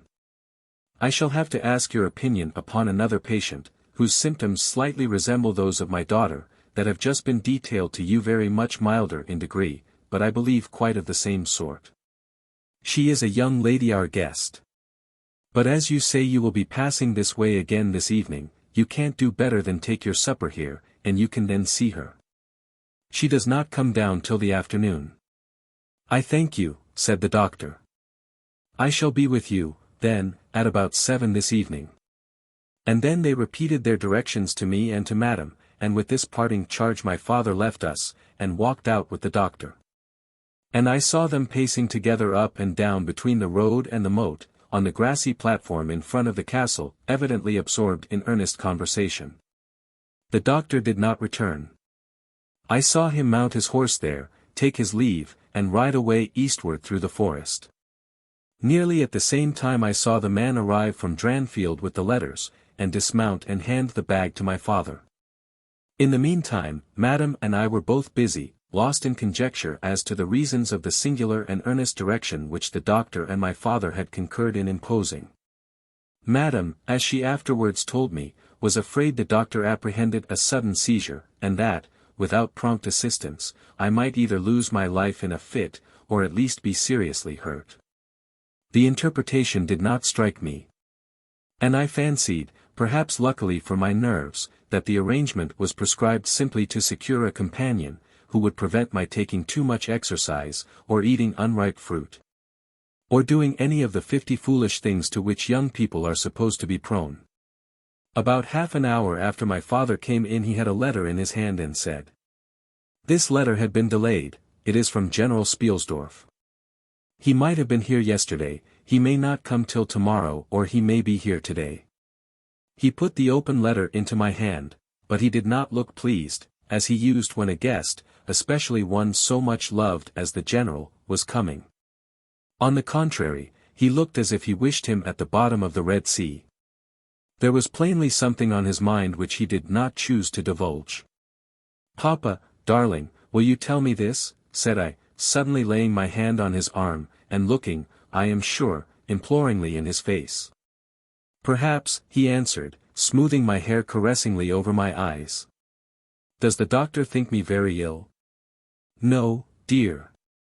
He thinks, if right steps are taken, you will be quite well again, at least, on the high road to a complete recovery, in a day or two, he answered, a little dryly. I wish our good friend, the general, had chosen any other time. That is, I wish you had been perfectly well to receive him. But do tell me, Papa, I insisted, what does he think is the matter with me? Nothing.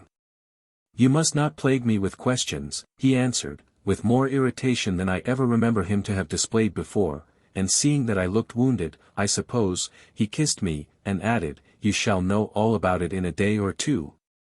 That is, all that I know. In the meantime you are not to trouble your head about it. He turned and left the room, but came back before I had done wondering and puzzling over the oddity of all this. It was merely to say that he was going to Karnstein, and had ordered the carriage to be ready at 12, and that I and Madame should accompany him. He was going to see the priest who lived near those picturesque grounds, upon business, and as Carmilla had never seen them, she could follow, when she came down, with Mademoiselle, who would bring materials for what you call a picnic, which might be laid for us in the ruined castle. At 12 o'clock, accordingly, I was ready, and not long after, my father, Madame and I set out upon our projected drive. Passing the drawbridge we turned to the right, and follow the road over the steep Gothic bridge, westward, to reach the deserted village and ruined castle of Karnstein. No sylvan drive can be fancied prettier. The ground breaks into gentle hills and hollows, all clothed with beautiful wood, totally destitute of the comparative formality which artificial planting and early culture and pruning impart. The irregularities of the ground often lead the road out of its course, and cause it to wind beautifully round the sides of broken hollows and the steeper sides of the hills, among varieties of ground almost inexhaustible. Turning one of these points, we suddenly encountered our old friend, the general, riding towards us, attended by a mounted servant. His portmanteaus were following in a hired wagon, such as we term a cart. The general dismounted as we pulled up, and, after the usual greetings, was easily persuaded to accept the vacant seat in the carriage and send his horse on with his servant to the Schloss. 10. Bereaved. It was about 10 months since we had last seen him, but that time had sufficed to make an alteration of years in his appearance. He had grown thinner. Something of gloom and anxiety had taken the place of that cordial serenity which used to characterize his features. His dark blue eyes, always penetrating, now gleamed with a sterner light from under his shaggy grey eyebrows. It was not such a change as grief alone usually induces, and angrier passions seem to have had their share in bringing it about. We had not long resumed our drive, when the general began to talk, with his usual soldierly directness, of the bereavement, as he termed it, which he had sustained in the death of his beloved niece and ward. And he then broke out in a tone of intense bitterness and fury, inveighing against the hellish arts to which she had fallen a victim, and expressing, with more exasperation than piety, his wonder that heaven should tolerate so monstrous an indulgence of the lusts and malignity of hell. My father, who saw at once that something very extraordinary had befallen, asked him, if not too painful to him, to detail the circumstances which he thought justified the strong terms in which he expressed himself. I should tell you all with pleasure, said the general, but you would not believe me. Why should I not? He asked. Because, he answered testily, you believe in nothing but what consists with your own prejudices and illusions. I remember when I was like you, but I have learned better. Try me, said my father, I am not such a dogmatist as you suppose. Besides which, I very well know that you generally require proof for what you believe, and am, therefore, very strongly predisposed to respect your conclusions. You are right in supposing that I have not been led lightly into a belief in the marvelous, for what I have experienced is marvelous, and I have been forced by extraordinary evidence to credit that which ran counter, diametrically, to all my theories. I have been made the dupe of a preternatural conspiracy. Notwithstanding his professions of confidence in the general's penetration, I saw my father, at this point, glance at the general, with, as I thought, a marked suspicion of his sanity. The general did not see it, luckily. He was looking gloomily and curiously into the glades and vistas of the woods that were opening before us. "You are going to the ruins of Karnstein," he said. "Yes, it is a lucky coincidence. Do you know, I was going to ask you to bring me there to inspect them. I have a special object in exploring. There is a ruined chapel, ain't there, with a great many tombs of that extinct family?" "So there are, highly interesting," said my father. "I hope you are thinking of claiming the title and estates." My father said this gaily, but the general did not recollect the laugh, or even the smile, which courtesy exacts for a friend's joke. On the contrary, he looked grave and even fierce, ruminating on a matter that stirred his anger and horror. "Something very different," he said, gruffly. "I mean to unearth some of those fine people. I hope, by God's blessing, to accomplish a pious sacrilege here, which will relieve our earth of certain monsters, and enable honest people to sleep in their beds without being assailed by murderers. I have strange things to tell you, my dear friend, such as I myself would have scouted as incredible a few months since." My father looked at him again, but this time not with a glance of suspicion, with an eye, rather, of keen intelligence and alarm. "The house of Karnstein," he said, "has been long extinct, 100 years at least. My dear wife was maternally descended from the Karnsteins. But the name and title have long ceased to exist. The castle is a ruin, the very village is deserted, it is 50 years since the smoke of a chimney was seen there, not a roof left." "Quite true. I have heard a great deal about that since I last saw you, a great deal that will astonish you. But I had better relate everything in the order in which it occurred," said the general. "You saw my dear ward, my child, I may call her. No creature could have been more beautiful, and only 3 months ago none more blooming." "Yes, poor thing. When I saw her last she certainly was quite lovely," said my father. "I was grieved and shocked more than I can tell you, my dear friend. I knew what a blow it was to you." He took the general's hand, and they exchanged a kind pressure. Tears gathered in the old soldier's eyes. He did not seek to conceal them. He said, "We have been very old friends. I knew you would feel for me, childless as I am." She had become an object of very near interest to me, and repaid my care by an affection that cheered my home and made my life happy. That is all gone. The years that remain to me on earth may not be very long. But by God's mercy I hope to accomplish a service to mankind before I die, and to subserve the vengeance of heaven upon the fiends who have murdered my poor child in the spring of her hopes and beauty. "You said, just now, that you intended relating everything as it occurred," said my father. "Pray do. I assure you that it is not mere curiosity that prompts me."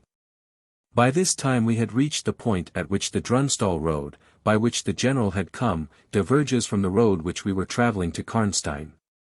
"How far is it to the ruins?" inquired the general, looking anxiously forward. "About half a league," answered my father. "Pray let us hear the story you were so good as to promise." 11. The story. "With all my heart," said the general, with an effort, and after a short pause in which to arrange his subject, he commenced one of the strangest narratives I ever heard. "My dear child was looking forward with great pleasure to the visit you had been so good as to arrange for her to your charming daughter." Here he made me a gallant but melancholy bow. "In the meantime we had an invitation to my old friend the Count Karlsfeld, whose Schloss is about 6 leagues to the other side of Karnstein. It was to attend the series of fêtes which, you remember, were given by him in honor of his illustrious visitor, the Grand Duke Charles. Yes, and very splendid, I believe, they were, said my father. Princely. But then his hospitalities are quite regal. He has Aladdin's lamp.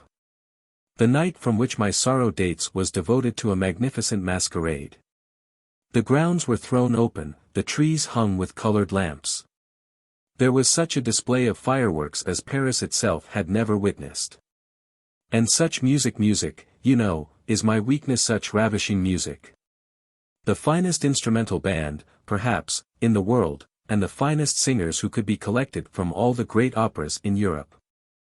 As you wandered through these fantastically illuminated grounds, the moonlighted chateau throwing a rosy light from its long rows of windows, you would suddenly hear these ravishing voices stealing from the silence of some grove, or rising from boats upon the lake.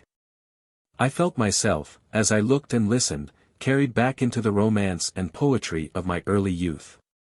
When the fireworks were ended, and the ball beginning, we returned to the noble suite of rooms that were thrown open to the dancers.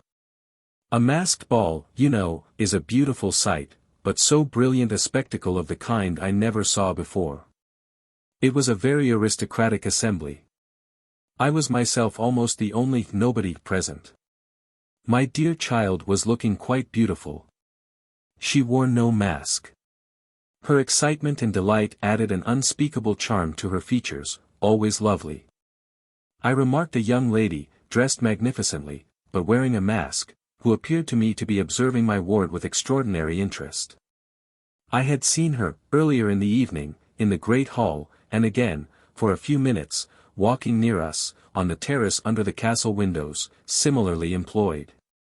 A lady, also masked, richly and gravely dressed, and with a stately air, like a person of rank, accompanied her as a chaperone. Had the young lady not worn a mask, I could, of course, have been much more certain upon the question whether she was really watching my poor darling. I am now well assured that she was. We were now in one of the salons.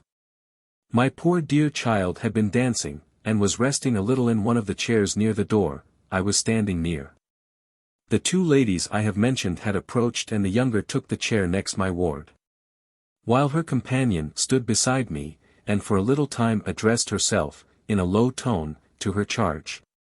Availing herself of the privilege of her mask, she turned to me, and in the tone of an old friend, and calling me by my name, opened a conversation with me, which piqued my curiosity a good deal. She referred to many scenes where she had met me at court, and at distinguished houses. She alluded to little incidents which I had long ceased to think of, but which, I found, had only lain in abeyance in my memory, for they instantly started into life at her touch. I became more and more curious to ascertain who she was, every moment. She parried my attempts to discover very adroitly and pleasantly. The knowledge she showed of many passages in my life seemed to me all but unaccountable. And she appeared to take a not unnatural pleasure in foiling my curiosity, and in seeing me flounder in my eager perplexity, from one conjecture to another. In the meantime the young lady, whom her mother called by the odd name of Millarca, when she once or twice addressed her, had, with the same ease and grace, got into conversation with my ward. She introduced herself by saying that her mother was a very old acquaintance of mine. She spoke of the agreeable audacity which a mask rendered practicable. She talked like a friend. She admired her dress, and insinuated very prettily her admiration of her beauty. She amused her with laughing criticisms upon the people who crowded the ballroom, and laughed at my poor child's fun.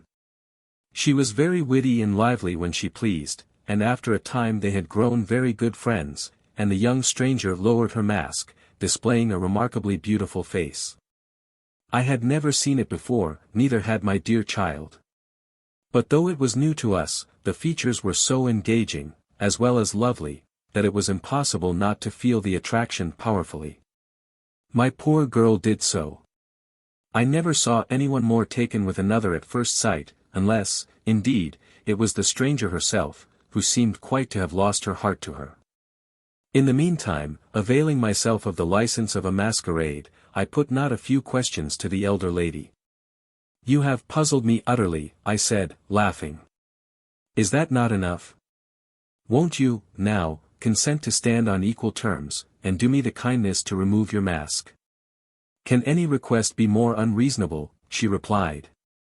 Ask a lady to yield an advantage. Beside, how do you know you should recognize me? Years make changes. As you see, I said, with a bow, and, I suppose, a rather melancholy little laugh. As philosophers tell us, she said, and how do you know that a sight of my face would help you? I should take chance for that, I answered. It is vain trying to make yourself out an old woman, your figure betrays you. Years, nevertheless, have passed since I saw you, rather since you saw me, for that is what I am considering. Millarca, there, is my daughter, I cannot then be young, even in the opinion of people whom time has taught to be indulgent, and I may not like to be compared with what you remember me. You have no mask to remove. You can offer me nothing in exchange. My petition is to your pity, to remove it. And mine to yours, to let it stay where it is, she replied. Well, then, at least you will tell me whether you are French or German. You speak both languages so perfectly. I don't think I shall tell you that, General, you intend a surprise, and are meditating the particular point of attack. At all events, you won't deny this, I said, that being honored by your permission to converse, I ought to know how to address you. Shall I say Madame la Comtesse? She laughed, and she would, no doubt, have met me with another evasion if, indeed, I can treat any occurrence in an interview every circumstance of which was prearranged, as I now believe, with the profoundest cunning. As liable to be modified by accident. As to that, she began. But she was interrupted, almost as she opened her lips, by a gentleman, dressed in black, who looked particularly elegant and distinguished, with this drawback, that his face was the most deadly pale I ever saw, except in death. He was in no masquerade in the plain evening dress of a gentleman, and he said, without a smile, but with a courtly and unusually low bow. Will Madame la Comtesse permit me to say a very few words which may interest her? The lady turned quickly to him, and touched her lip in token of silence. She then said to me, Keep my place for me, General, I shall return when I have said a few words. And with this injunction, playfully given, she walked a little aside with the gentleman in black, and talked for some minutes, apparently very earnestly. They then walked away slowly together in the crowd, and I lost them for some minutes. I spent the interval in cudgelling my brains for a conjecture as to the identity of the lady who seemed to remember me so kindly. And I was thinking of turning about and joining in the conversation between my pretty ward and the Countess's daughter, and trying whether, by the time she returned, I might not have a surprise in store for her, by having her name, title, chateau, and estates at my fingers' ends. But at this moment she returned, accompanied by the pale man in black, who said, I shall return and inform Madame la Comtesse when her carriage is at the door. He withdrew with a bow. 12. A petition. Then we are to lose Madame la Comtesse, but I hope only for a few hours, I said, with a low bow. It may be that only, or it may be a few weeks. It was very unlucky his speaking to me just now as he did. Do you now know me? I assured her I did not. You shall know me, she said, but not at present. We are older and better friends than, perhaps, you suspect. I cannot yet declare myself. I shall in 3 weeks pass your beautiful Schloss, about which I have been making inquiries. I shall then look in upon you for an hour or two, and renew a friendship which I never think of without 1,000 pleasant recollections. This moment a piece of news has reached me like a thunderbolt. I must set out now, and travel by a devious route, nearly 100 miles, with all the dispatch I can possibly make. My perplexities multiply. I am only deterred by the compulsory reserve I practice as to my name from making a very singular request of you. My poor child has not quite recovered her strength. Her horse fell with her, at a hunt which she had ridden out to witness, her nerves have not yet recovered the shock, and our physician says that she must on no account exert herself for some time to come. We came here, in consequence, by very easy stages hardly 6 leagues a day. I must now travel day and night, on a mission of life and death, a mission the critical and momentous nature of which I shall be able to explain to you when we meet, as I hope we shall, in a few weeks, without the necessity of any concealment. She went on to make her petition, and it was in the tone of a person from whom such a request amounted to conferring, rather than seeking a favor. This was only in manner, and, as it seemed, quite unconsciously. Then the terms in which it was expressed, nothing could be more deprecatory. It was simply that I would consent to take charge of her daughter during her absence. This was, all things considered, a strange, not to say, an audacious request. She in some sort disarmed me, by stating and admitting everything that could be urged against it, and throwing herself entirely upon my chivalry. At the same moment, by a fatality that seems to have predetermined all that happened, my poor child came to my side, and, in an undertone, besought me to invite her new friend, Millarca, to pay us a visit. She had just been sounding her, and thought, if her mamma would allow her, she would like it extremely. At another time I should have told her to wait a little, until, at least, we knew who they were. But I had not a moment to think in. The two ladies assailed me together, and I must confess the refined and beautiful face of the young lady, about which there was something extremely engaging, as well as the elegance and fire of high birth, determined me. And, quite overpowered, I submitted, and undertook, too easily, the care of the young lady, whom her mother called Millarca. The Countess beckoned to her daughter, who listened with grave attention while she told her, in general terms, how suddenly and peremptorily she had been summoned, and also of the arrangements she had made for her under my care. Adding that I was one of her earliest and most valued friends. I made, of course, such speeches as the case seemed to call for, and found myself, on reflection, in a position which I did not half like. The gentleman in black returned, and very ceremoniously conducted the lady from the room. The demeanor of this gentleman was such as to impress me with the conviction that the Countess was a lady of very much more importance than her modest title alone might have led me to assume. Her last charge to me was that no attempt was to be made to learn more about her than I might have already guessed, until her return. Our distinguished host, whose guest she was, knew her reasons. But here, she said, neither I nor my daughter could safely remain for more than a day. I removed my mask imprudently for a moment, about an hour ago, and, too late, I fancied you saw me. So I resolved to seek an opportunity of talking a little to you. Had I found that you had seen me, I would have thrown myself on your high sense of honor to keep my secret some weeks. As it is, I am satisfied that you did not see me. But if you now suspect, or, on reflection, should suspect, who I am, I commit myself, in like manner, entirely to your honor. My daughter will observe the same secrecy, and I well know that you will, from time to time, remind her, lest she should thoughtlessly disclose it. She whispered a few words to her daughter, kissed her hurriedly twice, and went away, accompanied by the pale gentleman in black, and disappeared in the crowd. In the next room, said Millarca, there is a window that looks upon the hall door. I should like to see the last of Mamma, and to kiss my hand to her. We assented, of course, and accompanied her to the window. We looked out, and saw a handsome old-fashioned carriage, with a troop of couriers and footmen. We saw the slim figure of the pale gentleman in black, as he held a thick velvet cloak, and placed it about her shoulders and threw the hood over her head. She nodded to him, and just touched his hand with hers. He bowed low repeatedly as the door closed, and the carriage began to move. She is gone, said Millarca, with a sigh. She is gone, I repeated to myself, for the first time in the hurried moments that had elapsed since my consent, reflecting upon the folly of my act. She did not look up, said the young lady, plaintively.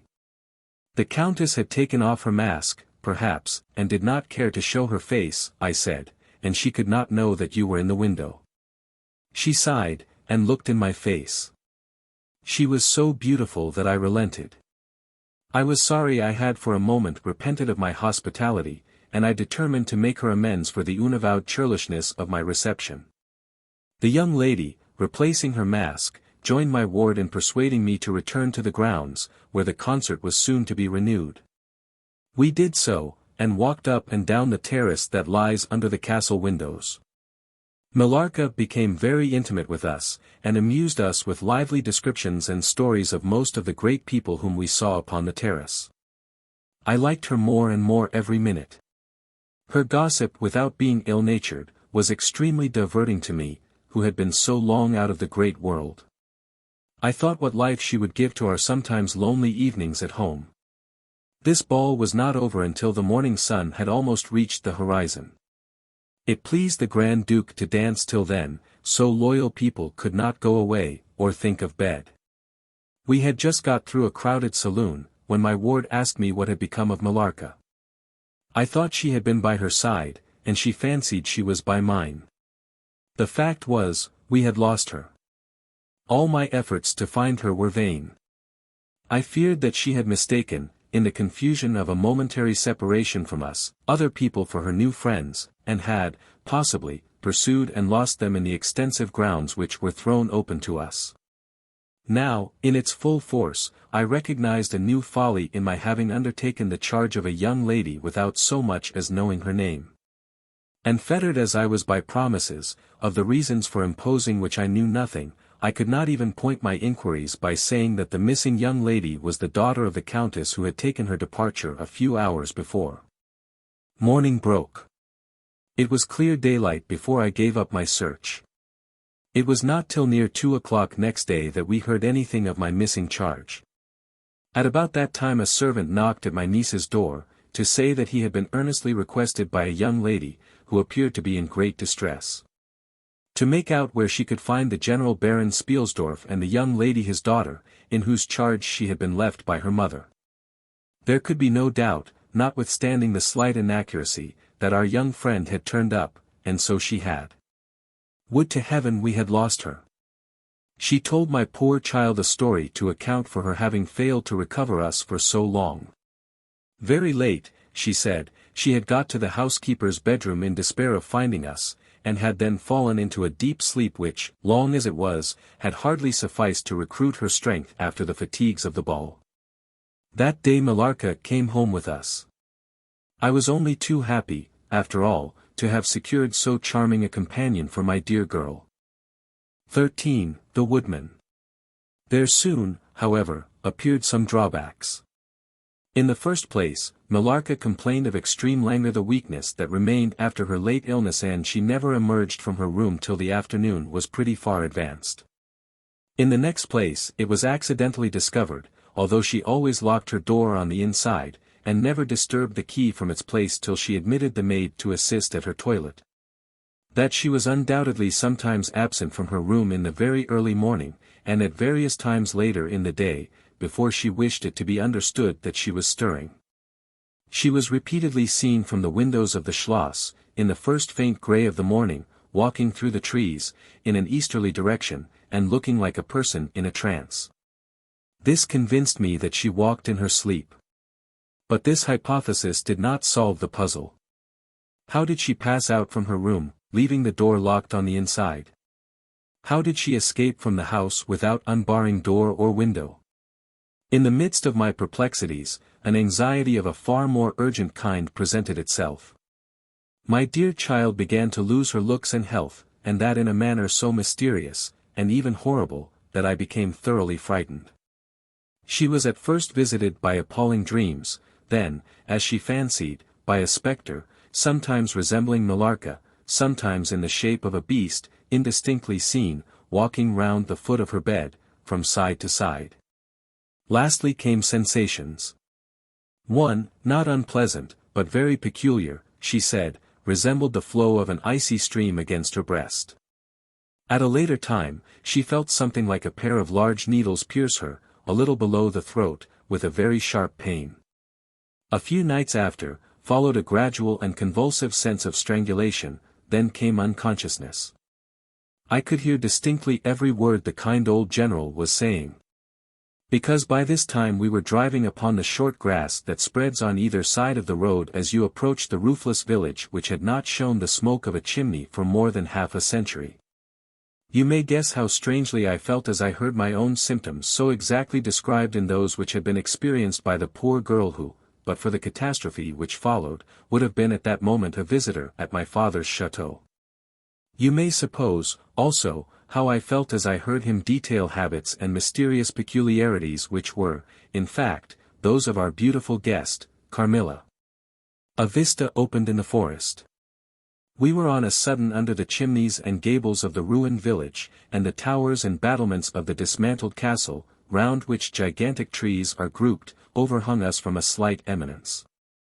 In a frightened dream I got down from the carriage, and in silence, for we had each abundant matter for thinking, we soon mounted the ascent, and were among the spacious chambers, winding stairs, and dark corridors of the castle.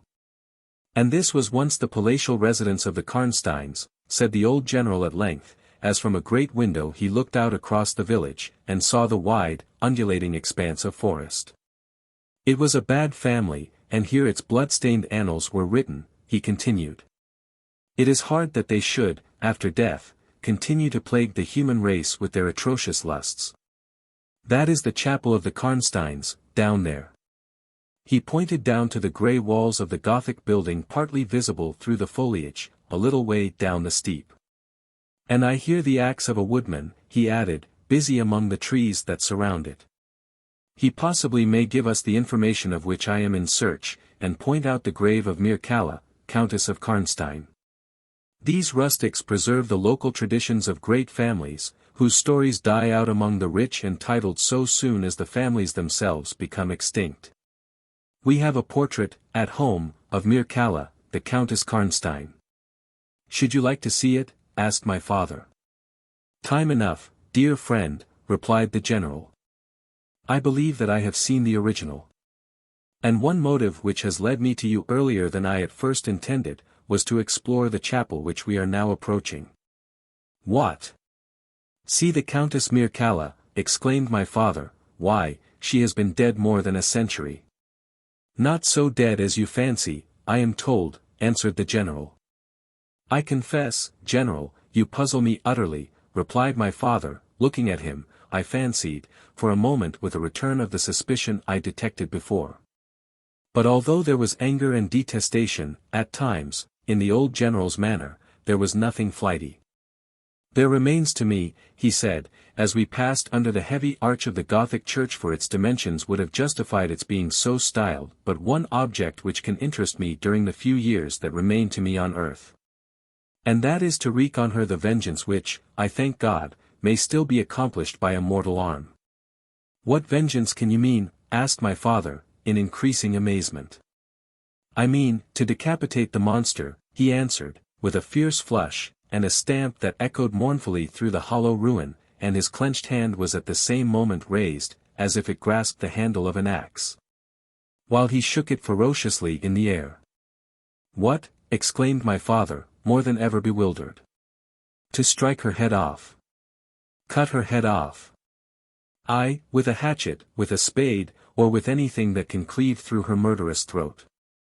You shall hear, he answered, trembling with rage. And hurrying forward he said.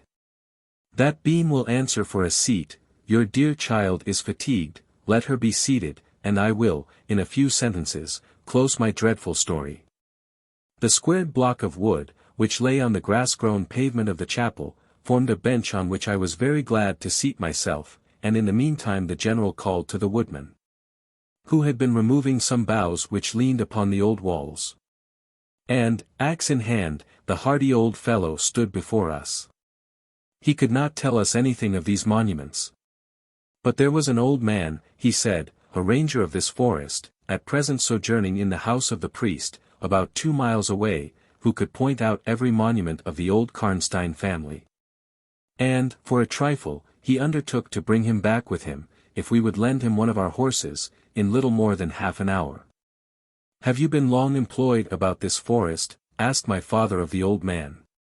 I have been a woodman here, he answered in his patois, under the forester, all my days, so has my father before me, and so on, as many generations as I can count up. I could show you the very house in the village here, in which my ancestors lived. How came the village to be deserted? Asked the general. It was troubled by revenants, sir. Several were tracked to their graves, there detected by the usual tests, and extinguished in the usual way, by decapitation, by the stake, and by burning, but not until many of the villagers were killed. But after all these proceedings according to law, he continued, so many graves opened, and so many vampires deprived of their horrible animation, the village was not relieved. But a Moravian nobleman, who happened to be travelling this way, heard how matters were, and being skilled as many people are in his country in such affairs, he offered to deliver the village from its tormentor. He did so thus: there being a bright moon that night, he ascended, shortly after sunset, the towers of the chapel here, from whence he could distinctly see the churchyard beneath him. You can see it from that window. From this point he watched until he saw the vampire come out of his grave, and place near it the linen clothes in which he had been folded, and then glide away towards the village to plague its inhabitants. The stranger, having seen all this, came down from the steeple, took the linen wrappings of the vampire, and carried them up to the top of the tower, which he again mounted. When the vampire returned from his prowlings and missed his clothes, he cried furiously to the Moravian, whom he saw at the summit of the tower, and who, in reply, beckoned him to ascend and take them. Whereupon the vampire, accepting his invitation, began to climb the steeple, and so soon as he had reached the battlements, the Moravian, with a stroke of his sword, clove his skull in twain, hurling him down to the churchyard, whither, descending by the winding stairs, the stranger followed and cut his head off, and next day delivered it and the body to the villagers, who duly impaled and burnt them. This Moravian nobleman had authority from the then head of the family to remove the tomb of Mircalla, Countess Karnstein, which he did effectually, so that in a little while its site was quite forgotten. "Can you point out where it stood?" asked the general, eagerly. The forester shook his head, and smiled. "Not a soul living could tell you that now," he said. "Besides, they say her body was removed, but no one is sure of that either." Having thus spoken, as time pressed, he dropped his axe and departed, leaving us to hear the remainder of the general's strange story. 14. The meeting. "My beloved child," he resumed, "was now growing rapidly worse. The physician who attended her had failed to produce the slightest impression on her disease, for such I then supposed it to be. He saw my alarm, and suggested a consultation. I called in an abler physician, from Graz. Several days elapsed before he arrived. He was a good and pious, as well as a learned man. Having seen my poor ward together, they withdrew to my library to confer and discuss. I, from the adjoining room, where I awaited their summons, heard these two gentlemen's voices raised in something sharper than a strictly philosophical discussion. I knocked at the door and entered. I found the old physician from Graz maintaining his theory. His rival was combating it with undisguised ridicule, accompanied with bursts of laughter. This unseemly manifestation subsided and the altercation ended on my entrance.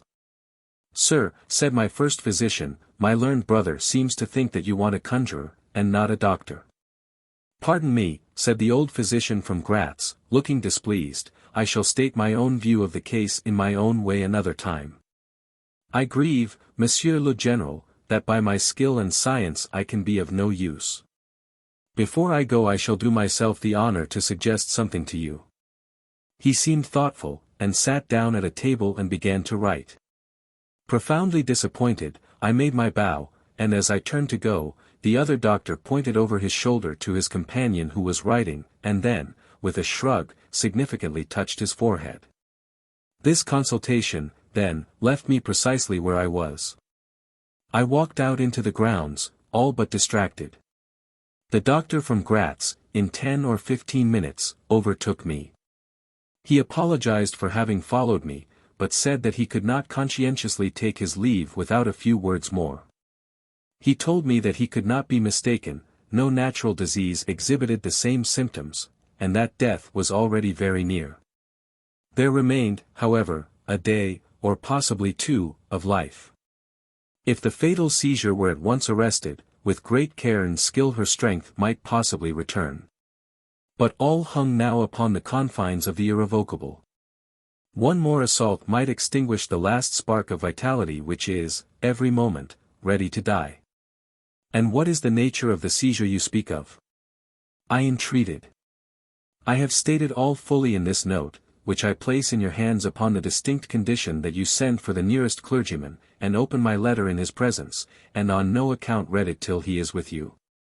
You would despise it else, and it is a matter of life and death. Should the priest fail you, then, indeed, you may read it. He asked me, before taking his leave finally, whether I would wish to see a man curiously learned upon the very subject, which, after I had read his letter, would probably interest me above all others. And he urged me earnestly to invite him to visit him there. And so took his leave. The ecclesiastic was absent, and I read the letter by myself. At another time, or in another case, it might have excited my ridicule. But into what quackeries will not people rush for a last chance, where all accustomed means have failed, and the life of a beloved object is at stake? Nothing, you will say, could be more absurd than the learned man's letter. It was monstrous enough to have consigned him to a madhouse. He said that the patient was suffering from the visits of a vampire. The punctures which she described as having occurred near the throat, were, he insisted, the insertion of those two long, thin, and sharp teeth which, it is well known, are peculiar to vampires. And there could be no doubt, he added, as to the well-defined presence of the small livid mark which all concurred in describing as that induced by the demon's lips. And every symptom described by the sufferer was in exact conformity with those recorded in every case of a similar visitation. Being myself wholly skeptical as to the existence of any such portent as the vampire, the supernatural theory of the good doctor furnished, in my opinion, but another instance of learning and intelligence oddly associated with some one hallucination. I was so miserable, however, that, rather than try nothing, I acted upon the instructions of the letter. I concealed myself in the dark dressing-room, that opened upon the poor patient's room, in which a candle was burning, and watched there till she was fast asleep. I stood at the door, peeping through the small crevice, my sword laid on the table beside me, as my directions prescribed, until, a little after 1, I saw a large black object, very ill-defined, crawl, as it seemed to me, over the foot of the bed, and swiftly spread itself up to the poor girl's throat, where it swelled, in a moment, into a great, palpitating mass. For a few moments I had stood petrified. I now sprang forward, with my sword in my hand. The black creature suddenly contracted towards the foot of the bed, glided over it, and, standing on the floor about a yard below the foot of the bed, with a glare of skulking ferocity and horror fixed on me, I saw Millarca. Speculating I know not what, I struck at her instantly with my sword, but I saw her standing near the door, unscathed. Horrified, I pursued, and struck again. She was gone, and my sword flew to shivers against the door. I can't describe to you all that passed on that horrible night. The whole house was up and stirring. The spectre Millarca was gone. But her victim was sinking fast, and before the morning dawned, she died. The old general was agitated. We did not speak to him. My father walked to some little distance, and began reading the inscriptions on the tombstones, and thus occupied, he strolled into the door of a side chapel to prosecute his researches. The general leaned against the wall, dried his eyes, and sighed heavily. I was relieved on hearing the voices of Carmilla and Madame, who were at that moment approaching. The voices died away. In this solitude, having just listened to so strange a story, connected, as it was, with the great and titled dead, whose monuments were mouldering among the dust and ivy round us, and every incident of which bore so awfully upon my own mysterious case in this haunted spot, darkened by the towering foliage that rose on every side, dense and high above its noiseless walls, a horror began to steal over me. And my heart sank as I thought that my friends were, after all, not about to enter and disturb this triste and ominous scene. The old general's eyes were fixed on the ground, as he leaned with his hand upon the basement of a shattered monument. Under a narrow, arched doorway, surmounted by one of those demoniacal grotesques in which the cynical and ghastly fancy of old Gothic carving delights, I saw very gladly the beautiful face and figure of Carmilla enter the shadowy chapel. I was just about to rise and speak, and nodded smiling, in answer to her peculiarly engaging smile, when with a cry, the old man by my side caught up the woodman's hatchet, and started forward. On seeing him a brutalized change came over her features. It was an instantaneous and horrible transformation, as she made a crouching step backwards. Before I could utter a scream, he struck at her with all his force, but she dived under his blow, and unscathed, caught him in her tiny grasp by the wrist. He struggled for a moment to release his arm, but his hand opened, the axe fell to the ground, and the girl was gone. He staggered against the wall. His grey hair stood upon his head, and a moisture shone over his face, as if he were at the point of death. The frightful scene had passed in a moment. The first thing I recollect after, is Madame standing before me, and impatiently repeating again and again, the question, "Where is Mademoiselle Carmilla?" I answered at length, "I don't know, I can't tell, she went there," and I pointed to the door through which Madame had just entered, only a minute or two since. But I have been standing there, in the passage, ever since Mademoiselle Carmilla entered, and she did not return. She then began to call, "Carmilla," through every door and passage and from the windows, but no answer came. She called herself Carmilla, asked the general, still agitated. "Carmilla, yes," I answered. He said, "that is Millarca.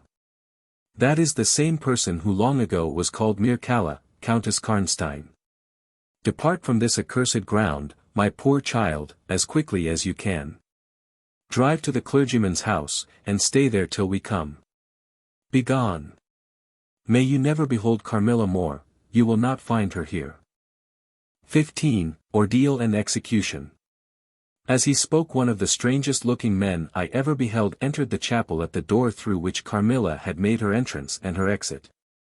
He was tall, narrow-chested, stooping, with high shoulders, and dressed in black. His face was brown and dried in with deep furrows. He wore an oddly shaped hat with a broad leaf. His hair, long and grizzled, hung on his shoulders. He wore a pair of gold spectacles, and walked slowly, with an odd shambling gait, with his face sometimes turned up to the sky, and sometimes bowed down towards the ground, seemed to wear a perpetual smile. His long thin arms were swinging, and his lank hands, in old black gloves ever so much too wide for them, waving and gesticulating in utter abstraction. "The very man," exclaimed the general, advancing with manifest delight. "My dear Baron, how happy I am to see you, I had no hope of meeting you so soon." He signed to my father, who had by this time returned, and leading the fantastic old gentleman, whom he called the Baron, to meet him. He introduced him formally, and they at once entered into earnest conversation. The stranger took a roll of paper from his pocket, and spread it on the worn surface of a tomb that stood by. He had a pencil case in his fingers, with which he traced imaginary lines from point to point on the paper, which from their often glancing from it, together, at certain points of the building, I concluded to be a plan of the chapel. He accompanied, what I may term, his lecture, with occasional readings from a dirty little book, whose yellow leaves were closely written over. They sauntered together down the side aisle, opposite to the spot where I was standing, conversing as they went.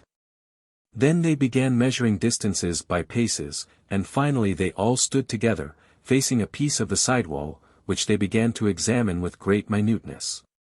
Pulling off the ivy that clung over it, and rapping the plaster with the ends of their sticks, scraping here, and knocking there. At length they ascertained the existence of a broad marble tablet, with letters carved in relief upon it. With the assistance of the Woodman, who soon returned, a monumental inscription, and carved escutcheon, were disclosed. They proved to be those of the long-lost monument of Mircalla, Countess Karnstein. The old general, though not I fear given to the praying mood, raised his hands and eyes to heaven, in mute thanksgiving for some moments. "Tomorrow," I heard him say, "the commissioner will be here, and the inquisition will be held according to law." Then turning to the old man with the gold spectacles, whom I have described, he shook him warmly by both hands and said, "Baron, how can I thank you? How can we all thank you? You will have delivered this region from a plague that has scourged its inhabitants for more than a century. The horrible enemy, thank God, is at last tracked. My father led the stranger aside, and the general followed. I know that he had led them out of hearing, that he might relate my case, and I saw them glance often quickly at me, as the discussion proceeded. My father came to me, kissed me again and again, and leading me from the chapel, said, "It is time to return, but before we go home, we must add to our party the good priest, who lives but a little way from this. And persuade him to accompany us to the Schloss." In this quest we were successful, and I was glad, being unspeakably fatigued when we reached home. But my satisfaction was changed to dismay, on discovering that there were no tidings of Carmilla. Of the scene that had occurred in the ruined chapel, no explanation was offered to me, and it was clear that it was a secret which my father for the present determined to keep from me. The sinister absence of Carmilla made the remembrance of the scene more horrible to me. The arrangements for the night were singular. 2 servants, and Madame were to sit up in my room that night. And the ecclesiastic with my father kept watch in the adjoining dressing room. The priest had performed certain solemn rites that night, the purport of which I did not understand any more than I comprehended the reason of this extraordinary precaution taken for my safety during sleep. I saw all clearly a few days later. The disappearance of Carmilla was followed by the discontinuance of my nightly sufferings. You have heard, no doubt, of the appalling superstition that prevails in Upper and Lower Styria, in Moravia, Silesia, in Turkish Serbia, in Poland, even in Russia, the superstition, so we must call it, of the vampire. If human testimony, taken with every care and solemnity, judicially, before commissions innumerable, each consisting of many members, all chosen for integrity and intelligence, and constituting reports more voluminous perhaps than exist upon any one other class of cases, is worth anything, it is difficult to deny, or even to doubt the existence of such a phenomenon as the vampire. For my part, one have heard no theory by which to explain what I myself have witnessed and experienced, other than that supplied by the ancient and well-attested belief of the country. The next day the formal proceedings took place in the chapel of Karnstein. The grave of the Countess Mircalla was opened, and the general and my father recognized each his perfidious and beautiful guest, in the face now disclosed to view. The features, though 150 years had passed since her funeral, were tinted with the warmth of life. Her eyes were open, no cadaverous smell exhaled from the coffin. The 2 medical men, one officially present, the other on the part of the promoter of the inquiry, attested the marvelous fact that there was a faint but appreciable respiration, and a corresponding action of the heart. The limbs were perfectly flexible, the flesh elastic, and the leaden coffin floated with blood, in which to a depth of 7 inches, the body lay immersed. Here then, were all the admitted signs and proofs of vampirism. The body, therefore, in accordance with the ancient practice, was raised, and a sharp stake driven through the heart of the vampire, who uttered a piercing shriek at the moment. In all respects such as might escape from a living person in the last agony. Then the head was struck off, and a torrent of blood flowed from the severed neck. The body and head was next placed on a pile of wood, and reduced to ashes, which were thrown upon the river and borne away, and that territory has never since been plagued by the visits of a vampire. My father has a copy of the report of the Imperial Commission, with the signatures of all who were present at these proceedings, attached in verification of the statement. It is from this official paper that I have summarized my account of this last shocking scene. 16. Conclusion. I write all this you suppose with composure. But far from it, I cannot think of it without agitation. Nothing but your earnest desire so repeatedly expressed, could have induced me to sit down to a task that has unstrung my nerves for months to come, and reinduced a shadow of the unspeakable horror which years after my deliverance continued to make my days and nights dreadful, and solitude insupportably terrific. Let me add a word or two about that quaint Baron Vordenberg, to whose curious lore we were indebted for the discovery of the Countess Mircalla's grave. He had taken up his abode in Gratz, where, living upon a mere pittance, which was all that remained to him of the once princely estates of his family, in Upper Styria, he devoted himself to the minute and laborious investigation of the marvelously authenticated tradition of vampirism. He had at his fingers' ends all the great and little works upon the subject. Magia posthuma, Flegin de mirabilibus, Augustinus de cura pro mortuis, Philosophicae et Christiani cogitations de vampiris, by John Christopher Herenberg. And 1,000 others, among which I remember only a few of those which he lent to my father. He had a voluminous digest of all the judicial cases, from which he had extracted a system of principles that appear to govern some always, and others occasionally only the condition of the vampire. I may mention, in passing, that the deadly pallor attributed to that sort of revenants, is a mere melodramatic fiction. They present, in the grave, and when they show themselves in human society, the appearance of healthy life. When disclosed to light in their coffins, they exhibit all the symptoms that are enumerated as those which proved the vampire life of the long-dead Countess Karnstein.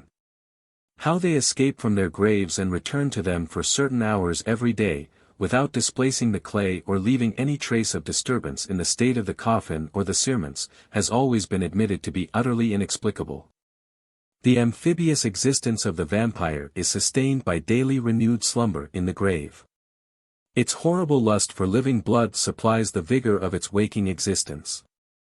The vampire is prone to be fascinated with an engrossing vehemence, resembling the passion of love, by particular persons. In pursuit of these it will exercise inexhaustible patience and stratagem, for access to a particular object may be obstructed in 100 ways. It will never desist until it has satiated its passion, and drained the very life of its coveted victim. But it will, in these cases, husband and protract its murderous enjoyment with the refinement of an epicure, and heighten it by the gradual approaches of an artful courtship. In these cases it seems to yearn for something like sympathy and consent. In ordinary ones it goes direct to its object, overpowers with violence, and strangles and exhausts often at a single feast. The vampire is, apparently, subject, in certain situations, to special conditions.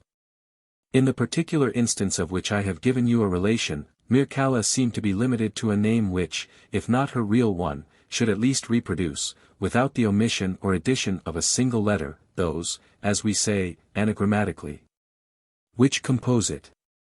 Carmilla did this, so did Millarca. My father related to the Baron Vordenberg, who remained with us for 2 or 3 weeks after the expulsion of Carmilla, the story about the Moravian nobleman and the vampire at Karnstein churchyard. And then he asked the Baron how he had discovered the exact position of the long-concealed tomb of the Countess Mircalla. The Baron's grotesque features puckered up into a mysterious smile, he looked down, still smiling on his worn spectacle case and fumbled with it. Then looking up, he said, "I have many journals, and other papers, written by that remarkable man. The most curious among them is one treating of the visit of which you speak, to Karnstein. The tradition, of course, discolors and distorts a little. He might have been termed a Moravian nobleman, for he had changed his abode to that territory, and was, beside, a noble. But he was, in truth, a native of Upper Styria. It is enough to say that in very early youth he had been a passionate and favored lover of the beautiful Mircalla, Countess Karnstein. Her early death plunged him into inconsolable grief. It is the nature of vampires to increase and multiply, but according to an ascertained and ghostly law. Assume, at starting, a territory perfectly free from that pest. How does it begin, and how does it multiply itself? I will tell you. A person, more or less wicked, puts an end to himself. A suicide, under certain circumstances, becomes a vampire. That spectre visits living people in their slumbers, they die, and almost invariably, in the grave, develop into vampires. This happened in the case of the beautiful Mircalla, who was haunted by one of those demons. My ancestor, Vordenberg, whose title I still bear, soon discovered this, and in the course of the studies to which he devoted himself, learned a great deal more. Among other things, he concluded that suspicion of vampirism would probably fall, sooner or later, upon the dead countess, who in life had been his idol. He conceived a horror, be she what she might, of her remains being profaned by the outrage of a posthumous execution. He has left a curious paper to prove that the vampire, on its expulsion from its amphibious existence, is projected into a far more horrible life, and he resolved to save his once beloved Mircalla from this. He adopted the stratagem of a journey here, a pretended removal of her remains, and a real obliteration of her monument.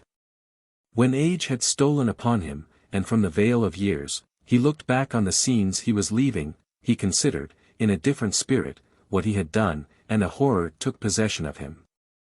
He made the tracings and notes which have guided me to the very spot, and drew up a confession of the deception that he had practiced.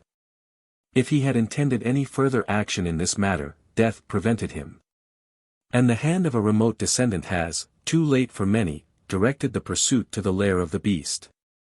We talked a little more, and among other things he said was this. One sign of the vampire is the power of the hand. The slender hand of Mircalla closed like a vice of steel on the general's wrist when he raised the hatchet to strike. But its power is not confined to its grasp, it leaves a numbness in the limb it seizes, which is slowly, if ever, recovered from. The following spring my father took me a tour through Italy. We remained away for more than a year. It was long before the terror of recent events subsided. And to this hour the image of Carmilla returns to memory with ambiguous alternations, sometimes the playful, languid, beautiful girl, sometimes the writhing fiend I saw in the ruined church. And often from a reverie I have started, fancying I heard the light step of Carmilla at the drawing-room door.